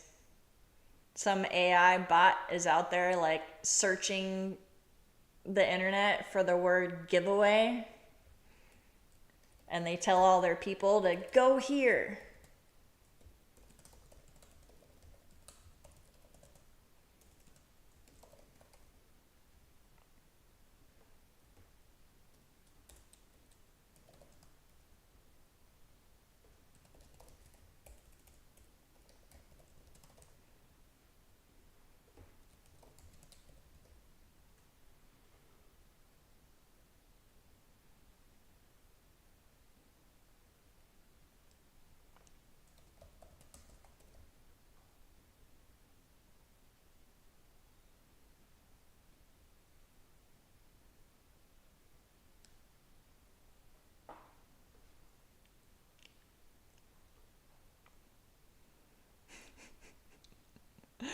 Sasmit wants the link to the Discord. Shez Miguez wants a fun duck. Yeah, so when I've seen the duck race on other people's channels before. The last week, I think it was last week, when I did it on my channel for the first time, that was the first time I've ever seen that there's different like costumes for each duck. That was pretty fun.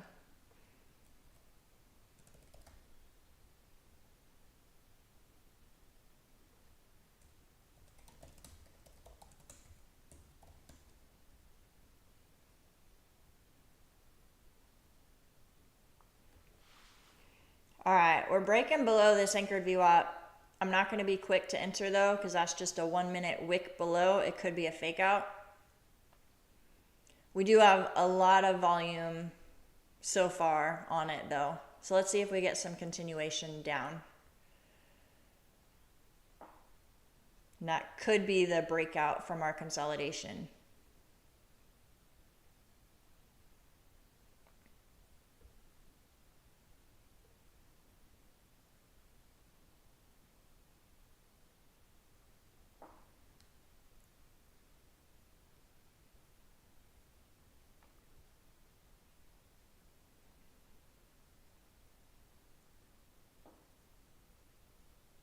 So far, not really getting continuation yet.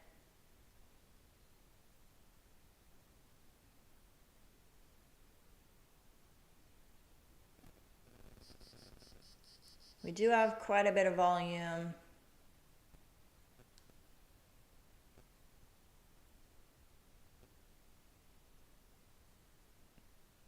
We do have a 2-minute candle closure below. All right, you guys, I'm going short. We're getting volume behind that anchored VWAP break. 200.25 was my entry. And I'm just gonna target 150, which was my original target when it hit my trailing stop loss. A little bit above 150.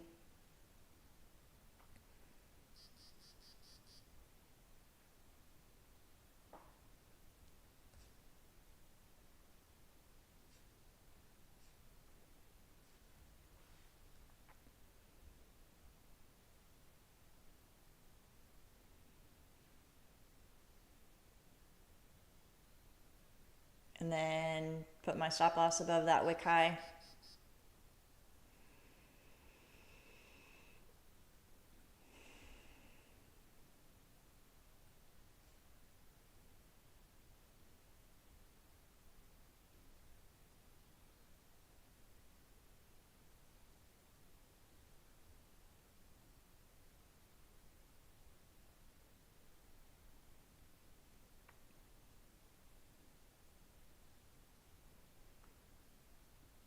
Let's see if it goes down.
Yeah, I agree, G-Man.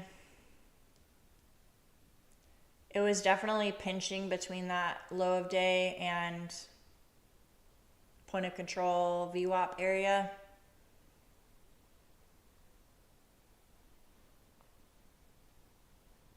So this definitely still could be just a fake out, and then we're going to get continuation and rejection up higher. So definitely could be wrong here.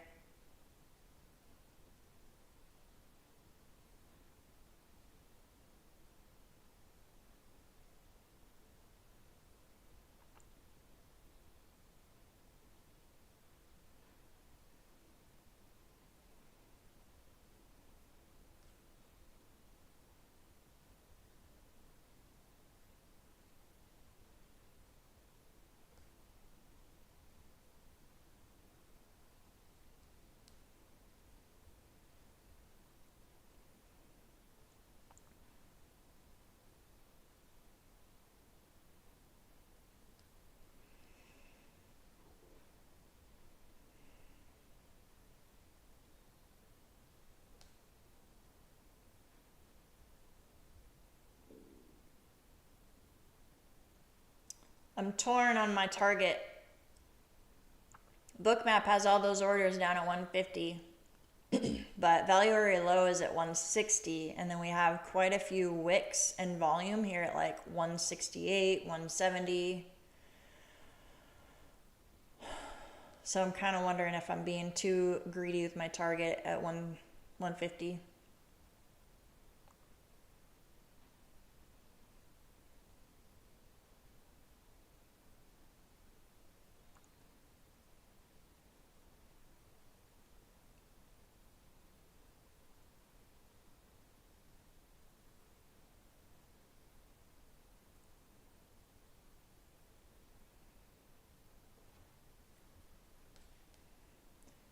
What was that 4-hour fair value gap that we had? Yeah, the 4-hour fair value gap comes all the way down to 160.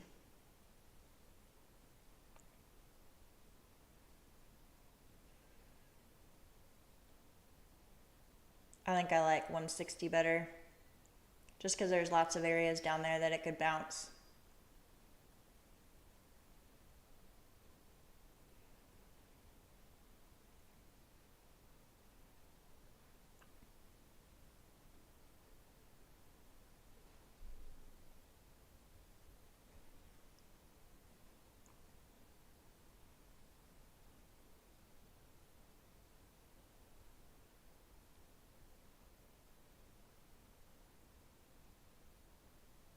Gold is moving slow.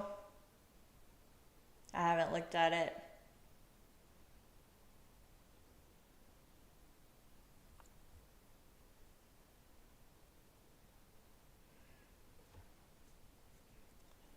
Well, we had a 5-minute candle closure below that anchored VWAP and some decent volume behind it. So sellers took back momentum. It's just a matter of if we get some continuation down to my target, or if we're going to get a bounce from here and move a little higher before the ultimate rejection. That's what I'm not so sure of.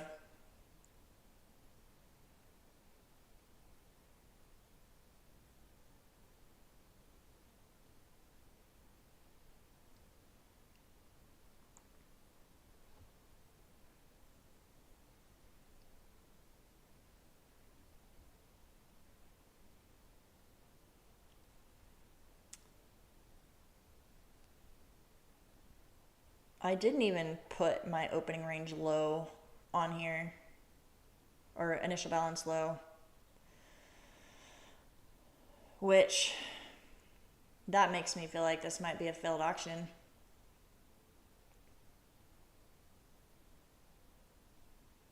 Because there's the initial balance low right there. And we wicked out of it and then bounced back up.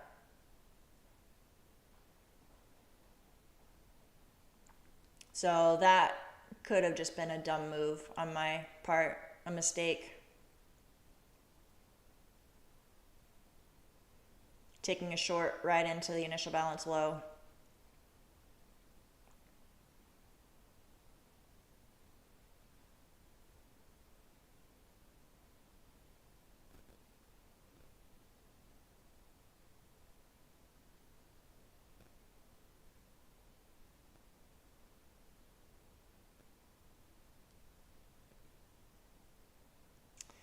This value area low is yesterday's New York session. And that same, I have the point of control. You can't really read it very well. But that's from yesterday's New York session.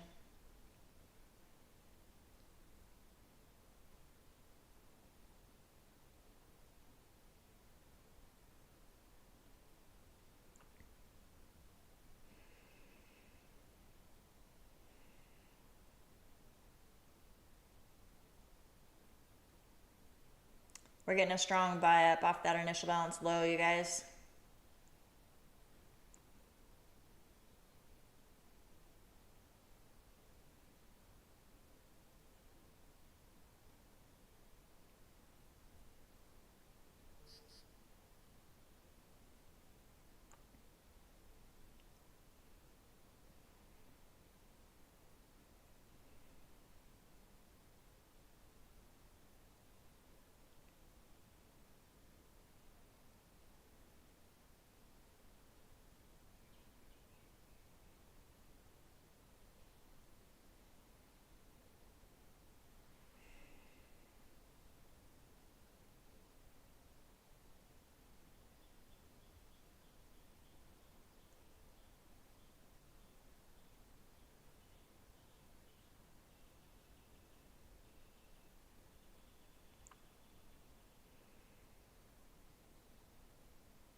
Kind of annoyed with myself because I feel like that was a mistake. Like if I had that line drawn, I always watch for the initial balance low.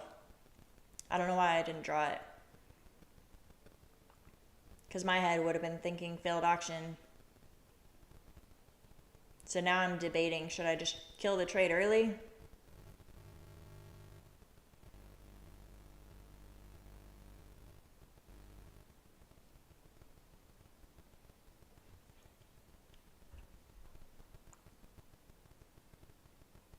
Even if I had seen the failed auction, I personally probably wouldn't have taken a long from there just because I feel like there's an area below where it could grab liquidity and get a stronger failed auction. But this might come back up to New York anchored VWAP before continuing lower. And I think if I had been paying attention to the fact that the initial balance low is right here, I probably wouldn't have entered that short.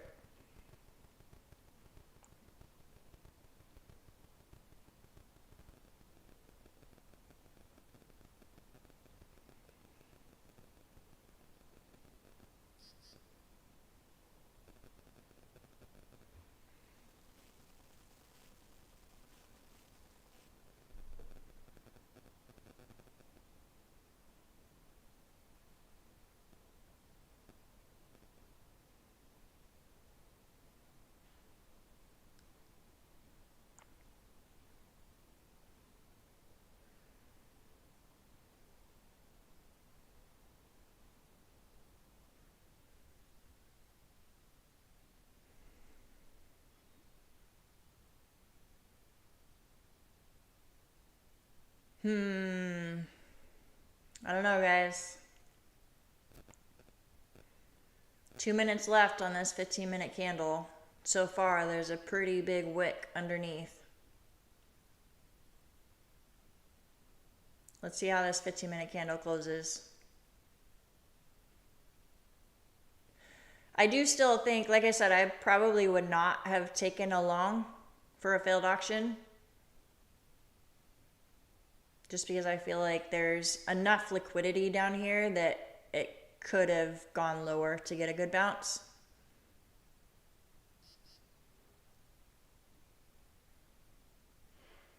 Let's see how this candle closes.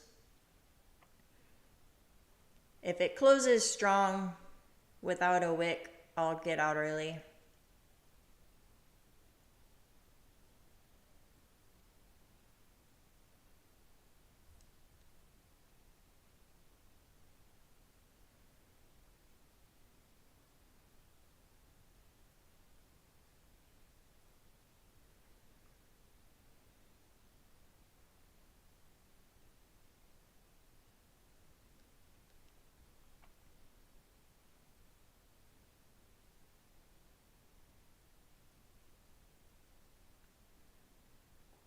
Triple bottom on NQ.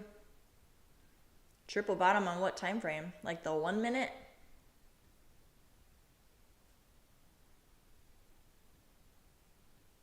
Or are you talking about like higher time frame from over here? I don't know what you're talking about with the triple bottom.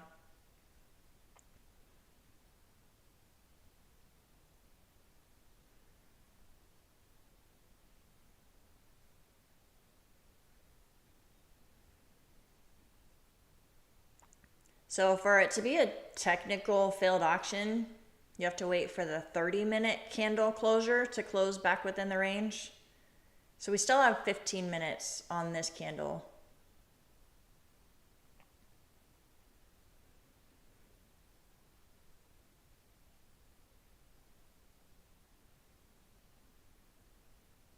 But again, zooming out to the higher time frame, I feel like there's room to come lower to grab liquidity for a failed auction.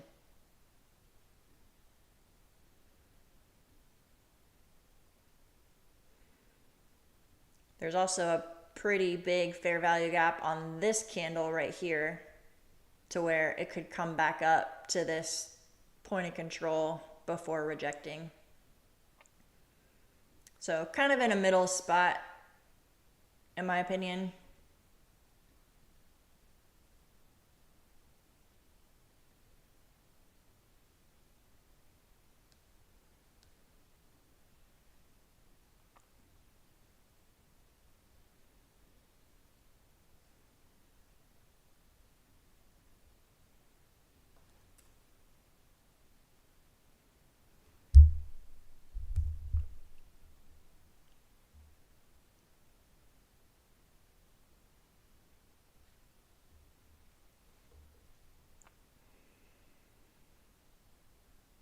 It's kind of stuck here.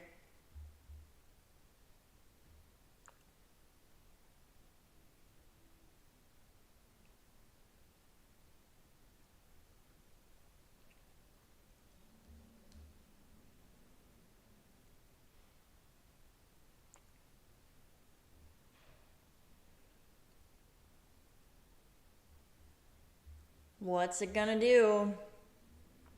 Is it gonna fail from here? Or is it coming back up to that New York anchor view up? And then lower.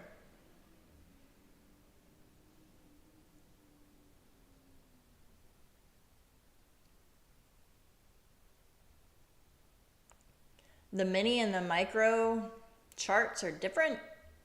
That's interesting.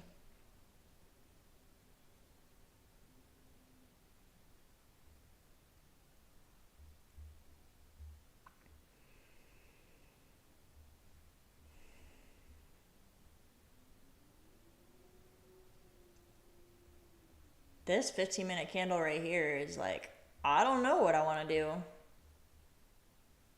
Wicks on the top and the bottom.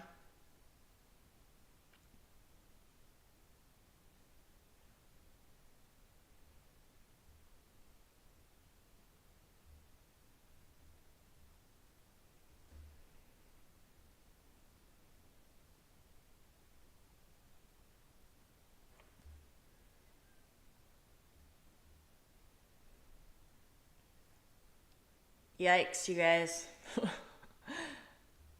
This is very undecided.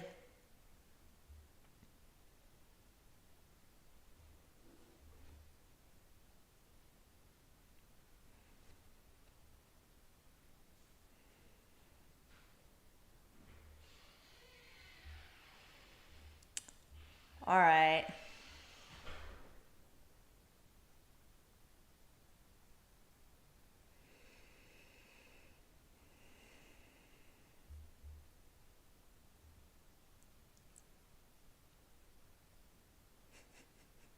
Frontier gibberish, so you're out. Bye, Chichamis. Have a good one.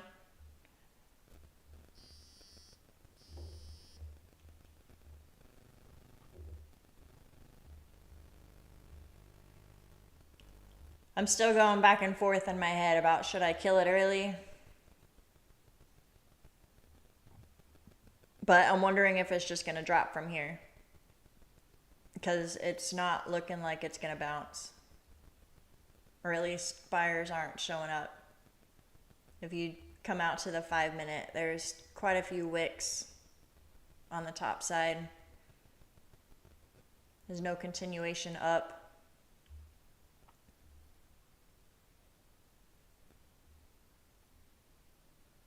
Lost Texan, hit all your profit targets. Let's go.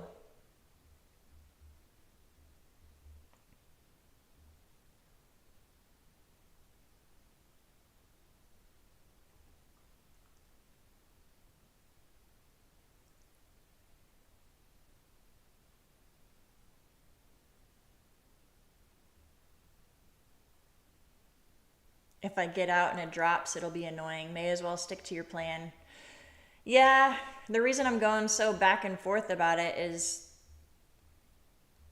if I had this initial balance low drawn, I probably wouldn't have entered the short. So it's like, is it a part of my plan? But now it looks like we might be grabbing some liquidity before we bounce. This 5-minute has lots of wicks up above. So really, it's this 30-minute candle closure. We have 9 minutes left to get back below the initial balance low. If it closes back within the range in the next 9 minutes, then it is technically a failed auction.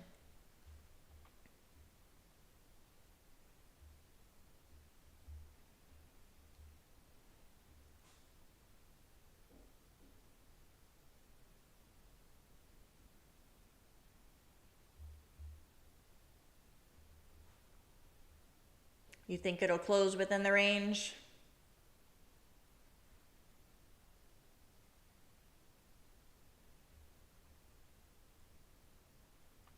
would I have entered if I saw the double bottom on the IB low? So I entered before it was a double bottom. I entered, well, unless you're talking about this double bottom, but I entered on this break of the low of day VWAP, the at the time low of day. So I entered back here before it hit this double bottom.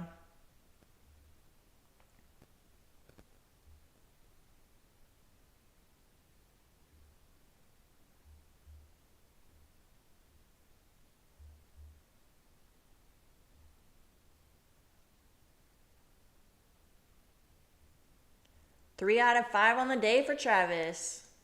3 green days this week. FOMO trading now. Honestly, this is not a good day for FOMO training. Yesterday, maybe. Because it was one of those days where if you were in a long and you took profit early, then you missed out on the rest of the day. But today, sitting out of this, you're not missing out on much.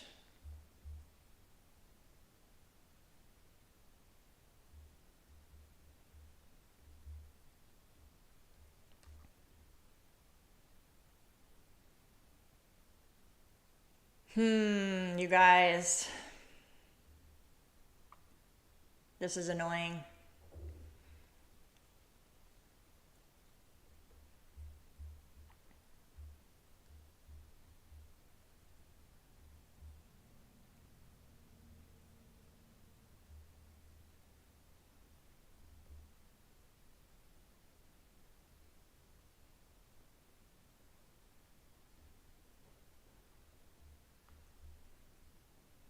When you make a mistake like that, it messes with your head, so you cut the trade and walk away. Yeah.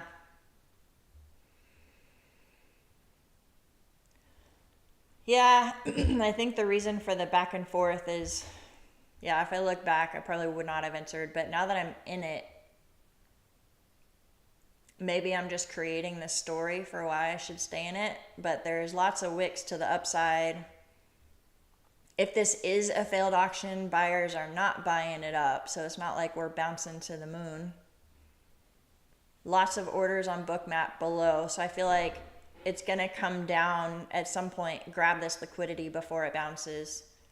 So I think I'm maybe talking myself into the fact that it's going to continue in my direction. I don't know.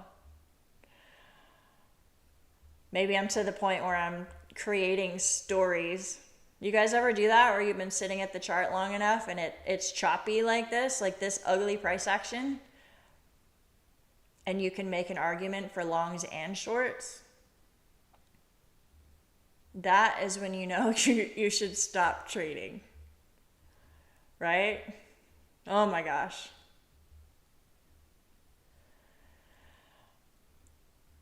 Five minutes until this 15-minute candle closes.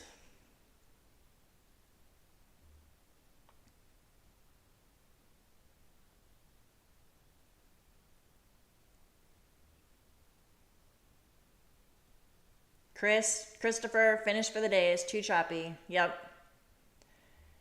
Yeah. After, what was this candle right here? Like 9:15. So really an hour after the open, it's been nothing. It's Friday, you guys. The whole like slow choppiness starts early on Friday. We might be done with volume for the day.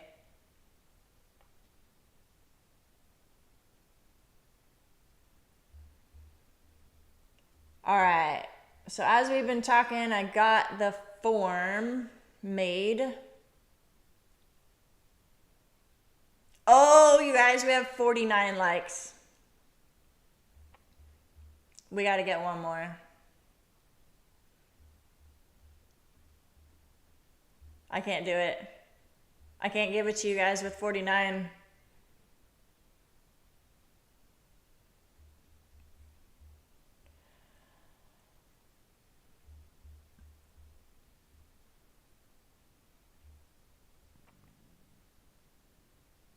$52. Yeah, buddy. We had 3 of you guys watching and hadn't liked it yet. All right, let me grab this link for the form. and I'll put it in the chat.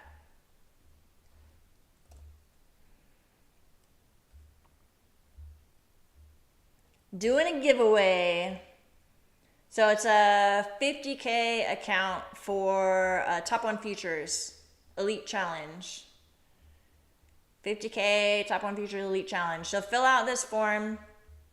Name, first name, last name, YouTube name, so I can like tie you, identify you. And then your email. So put in a valid email. That way I know who to send the account to, because the prop firm will like link it to your email. So I'll give you guys, I don't know, 10 minutes or so to fill it out. That way everyone gets a chance. And then we'll do a drawing.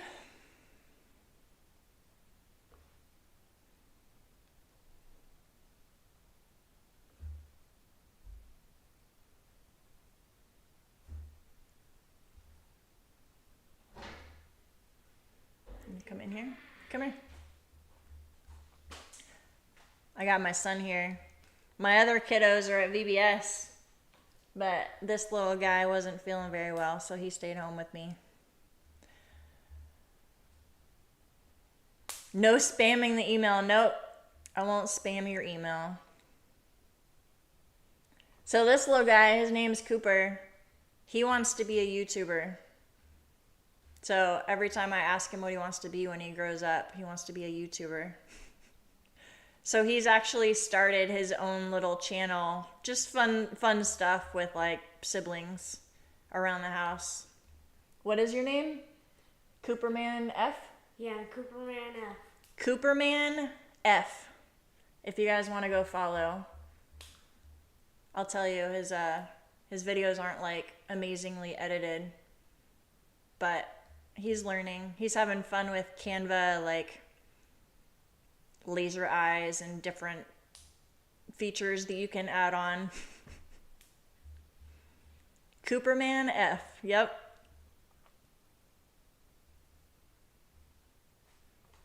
All right, bud. You want to head out?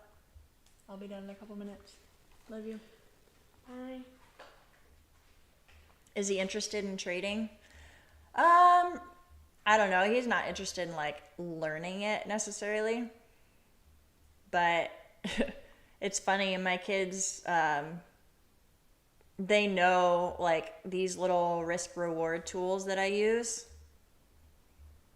When they see these, like if I'm monitoring it from my phone or something, they know that if it's in the red, it's bad. If it's in the green, it's good. And they'll watch it and be like, go, go, go, go, go. It's pretty funny.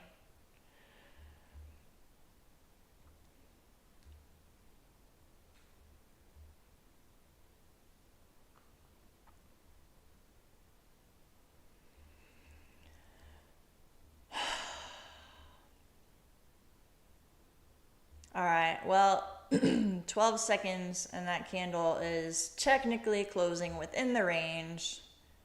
So technically a failed auction. And I am currently short. So, dumb.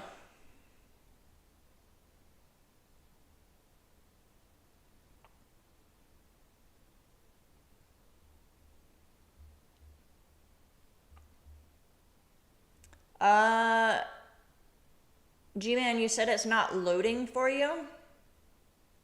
Did you get it to work?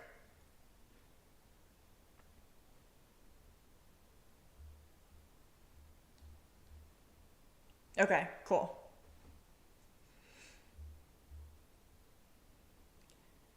I'll give you guys a couple more minutes. If you weren't listening when I said it earlier, I do have that form in the chat for the giveaway.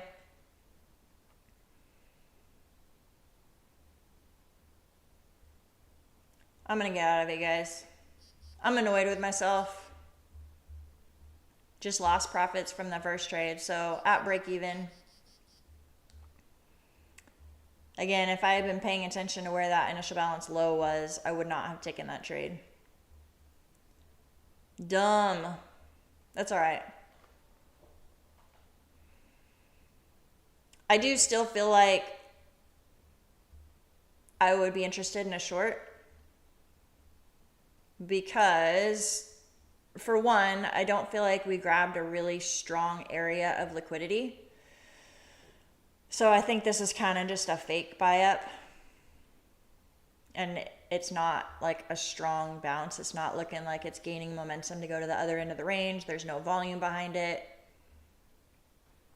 So could be coming back up to this VWAP area.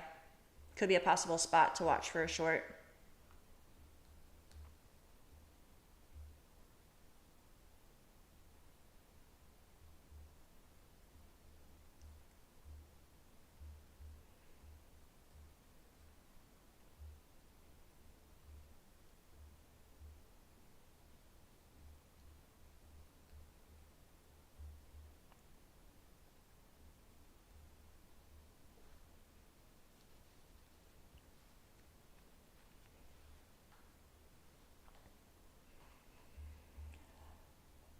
All right, let me get this duck race set up and then I'll start copying names over.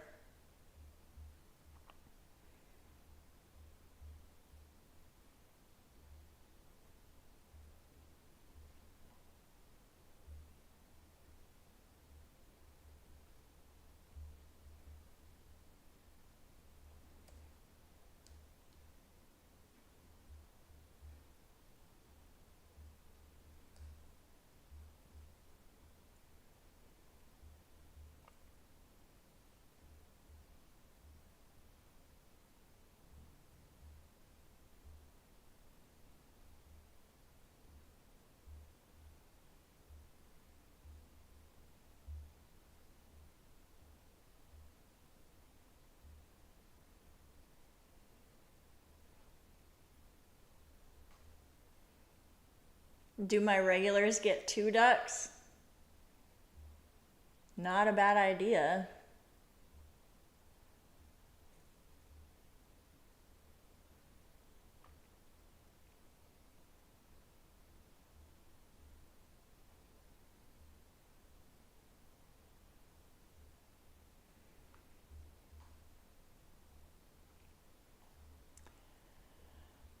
All right. Coming up to that level.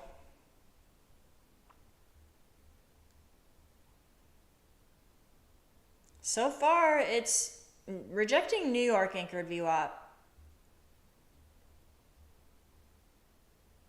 Is it going to reject from there or is it going to continue up to overnight VWAP, the session VWAP?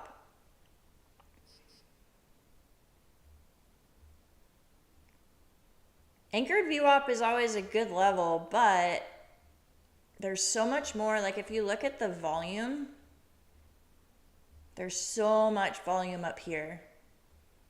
So in my opinion, if I was going to take a short from like right where it is right now, I would want to put my stop loss like way up here to give it room to potentially bounce back up to point of control. And then targeting back to initial balance low or even like value area low. That's a decent risk to reward. That's almost 2 to 1.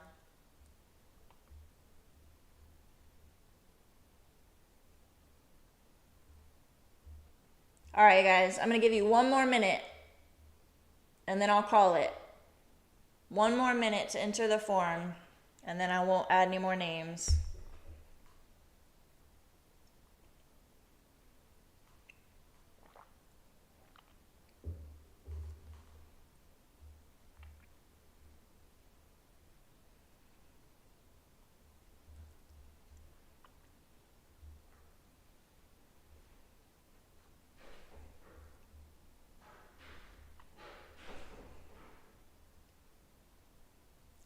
Oh, Joey's duck took his pre-workout. B Frosty's duck has been warming up. He's been hitting the gym, doing sprints in the pond. This whole like New York session, he's been getting his duck ready.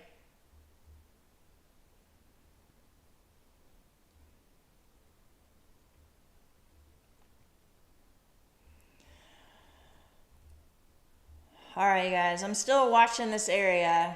I feel like point of control, VWAP, this is a good area for a potential short.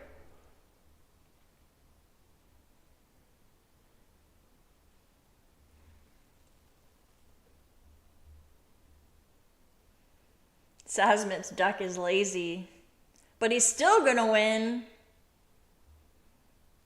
How is that possible? How does the lazy duck win?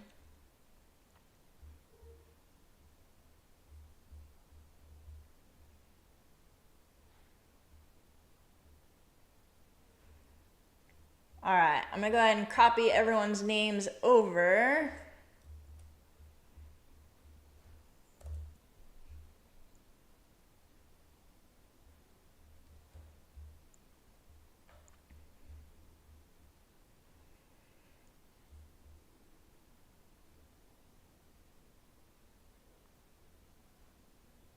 Brutal IB failure. Yeah, Joey, I screwed up on that one, and I'm kind of mad at myself for it. I saw the initial balance failure later. So I didn't have this line drawn up, like I wasn't even paying attention to what time it was. And I was thinking it was going to go lower, so I had this anchored VWAP on the low of the day, and I took a short on that break of the anchored VWAP. And then like 5 minutes into the trade, I was like, dang it, it just hit the initial balance low and bounced. Might be a failed auction. Yeah, that was a mistake. Definitely a trade, a loss that could have been avoided. That's all right though.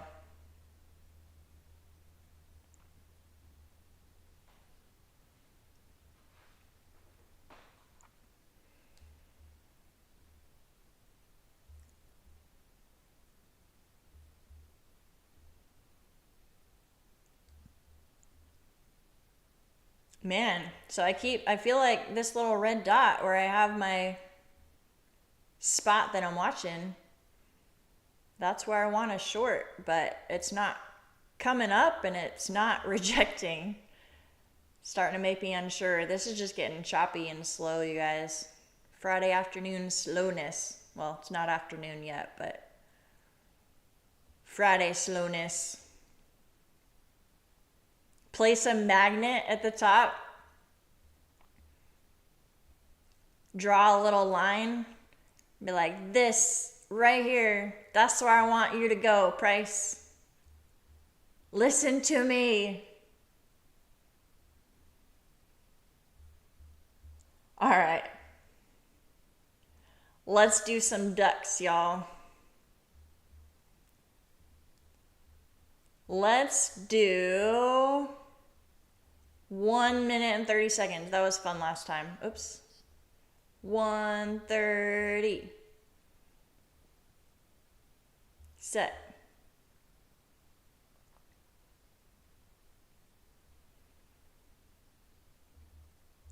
Everyone ready? Everyone's ducks take their pre-workout?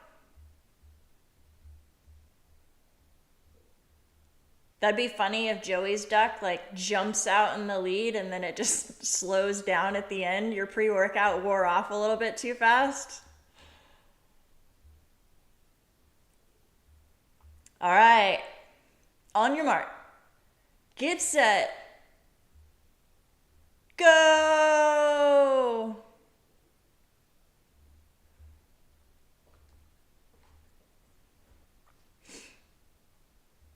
Johan's got an early lead.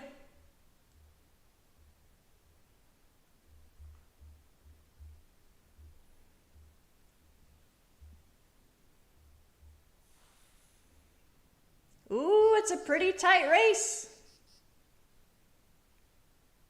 We got some people coming in from the back. This is going to be a close one. A lot of times there's a pretty clear leader in the beginning.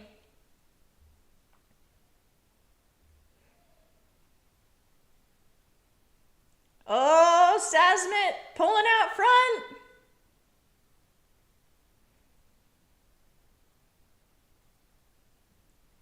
The grandma duck is my favorite. Oh.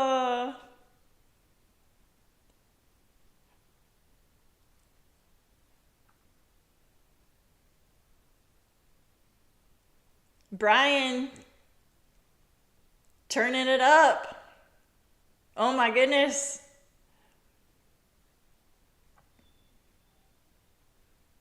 Travis is just chilling with his hat on backwards. He's in no hurry. Oh, Johan! Yeah! Johan had the early lead and then kind of pulled back a little bit and had a strong finish. Nice. It's rigged. Oh, man. Johan, are you here?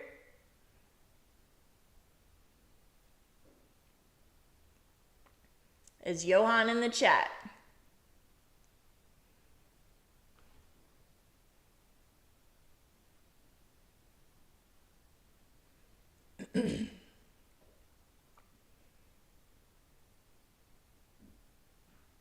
Tell me in the chat if you're here. That was fun. The grandma duck, and I like the strawberry duck. I didn't see that one this time. You've never tried duck? It is good. It tastes like chicken, but a lot more moist. It's like really soft and moist. It's good.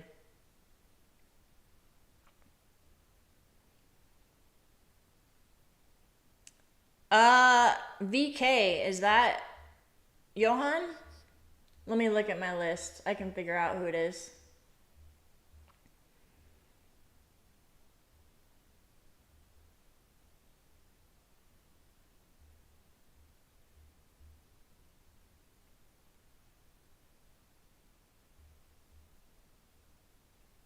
No, VK is not Johan.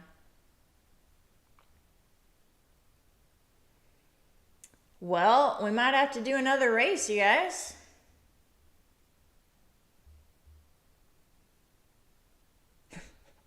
B Frosty can become Johan for the day.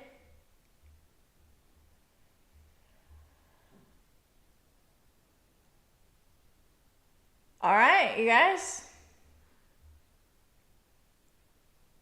Johan is MIA. Let's do it again.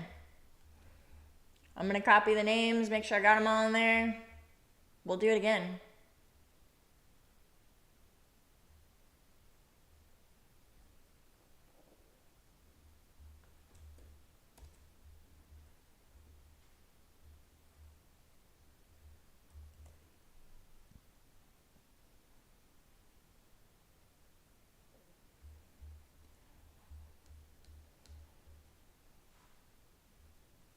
Johan is here?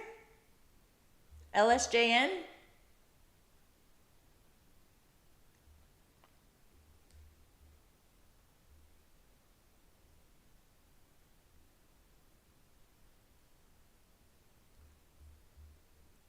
I haven't seen him comment.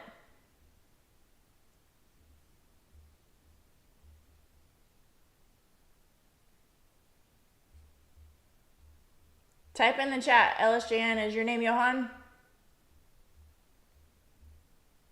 For some reason, it's not pulling up on my form.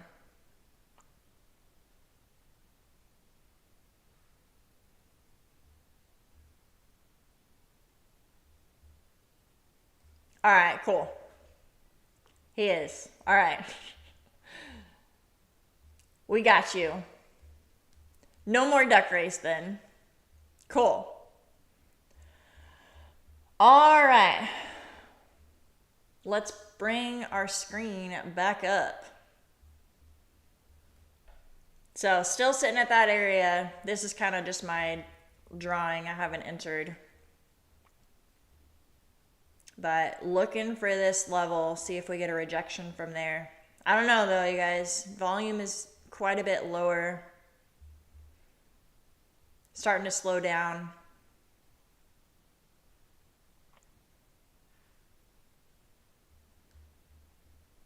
Not sure if I want to trade this.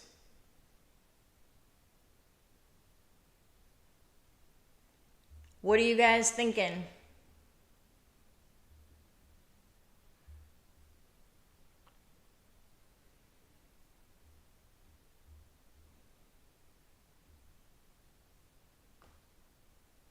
You think we've hit that Friday afternoon lull and we're just going to chop for the rest of the day? Or do you think we're going to get that pullback like we've been waiting for?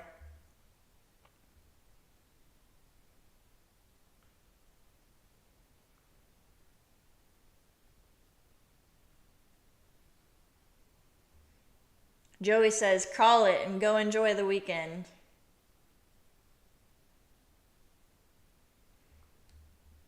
Not a bad idea. What does that 15-minute look like?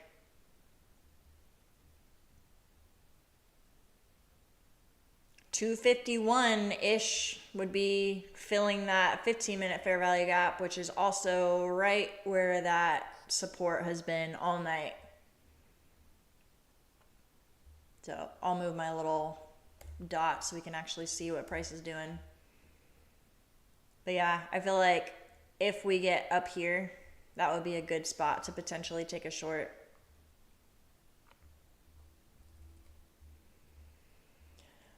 That's what I'm going to be watching for though, you guys.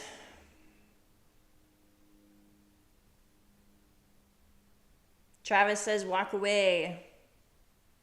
Sasmit, the DGen, says don't walk away. 5 minis.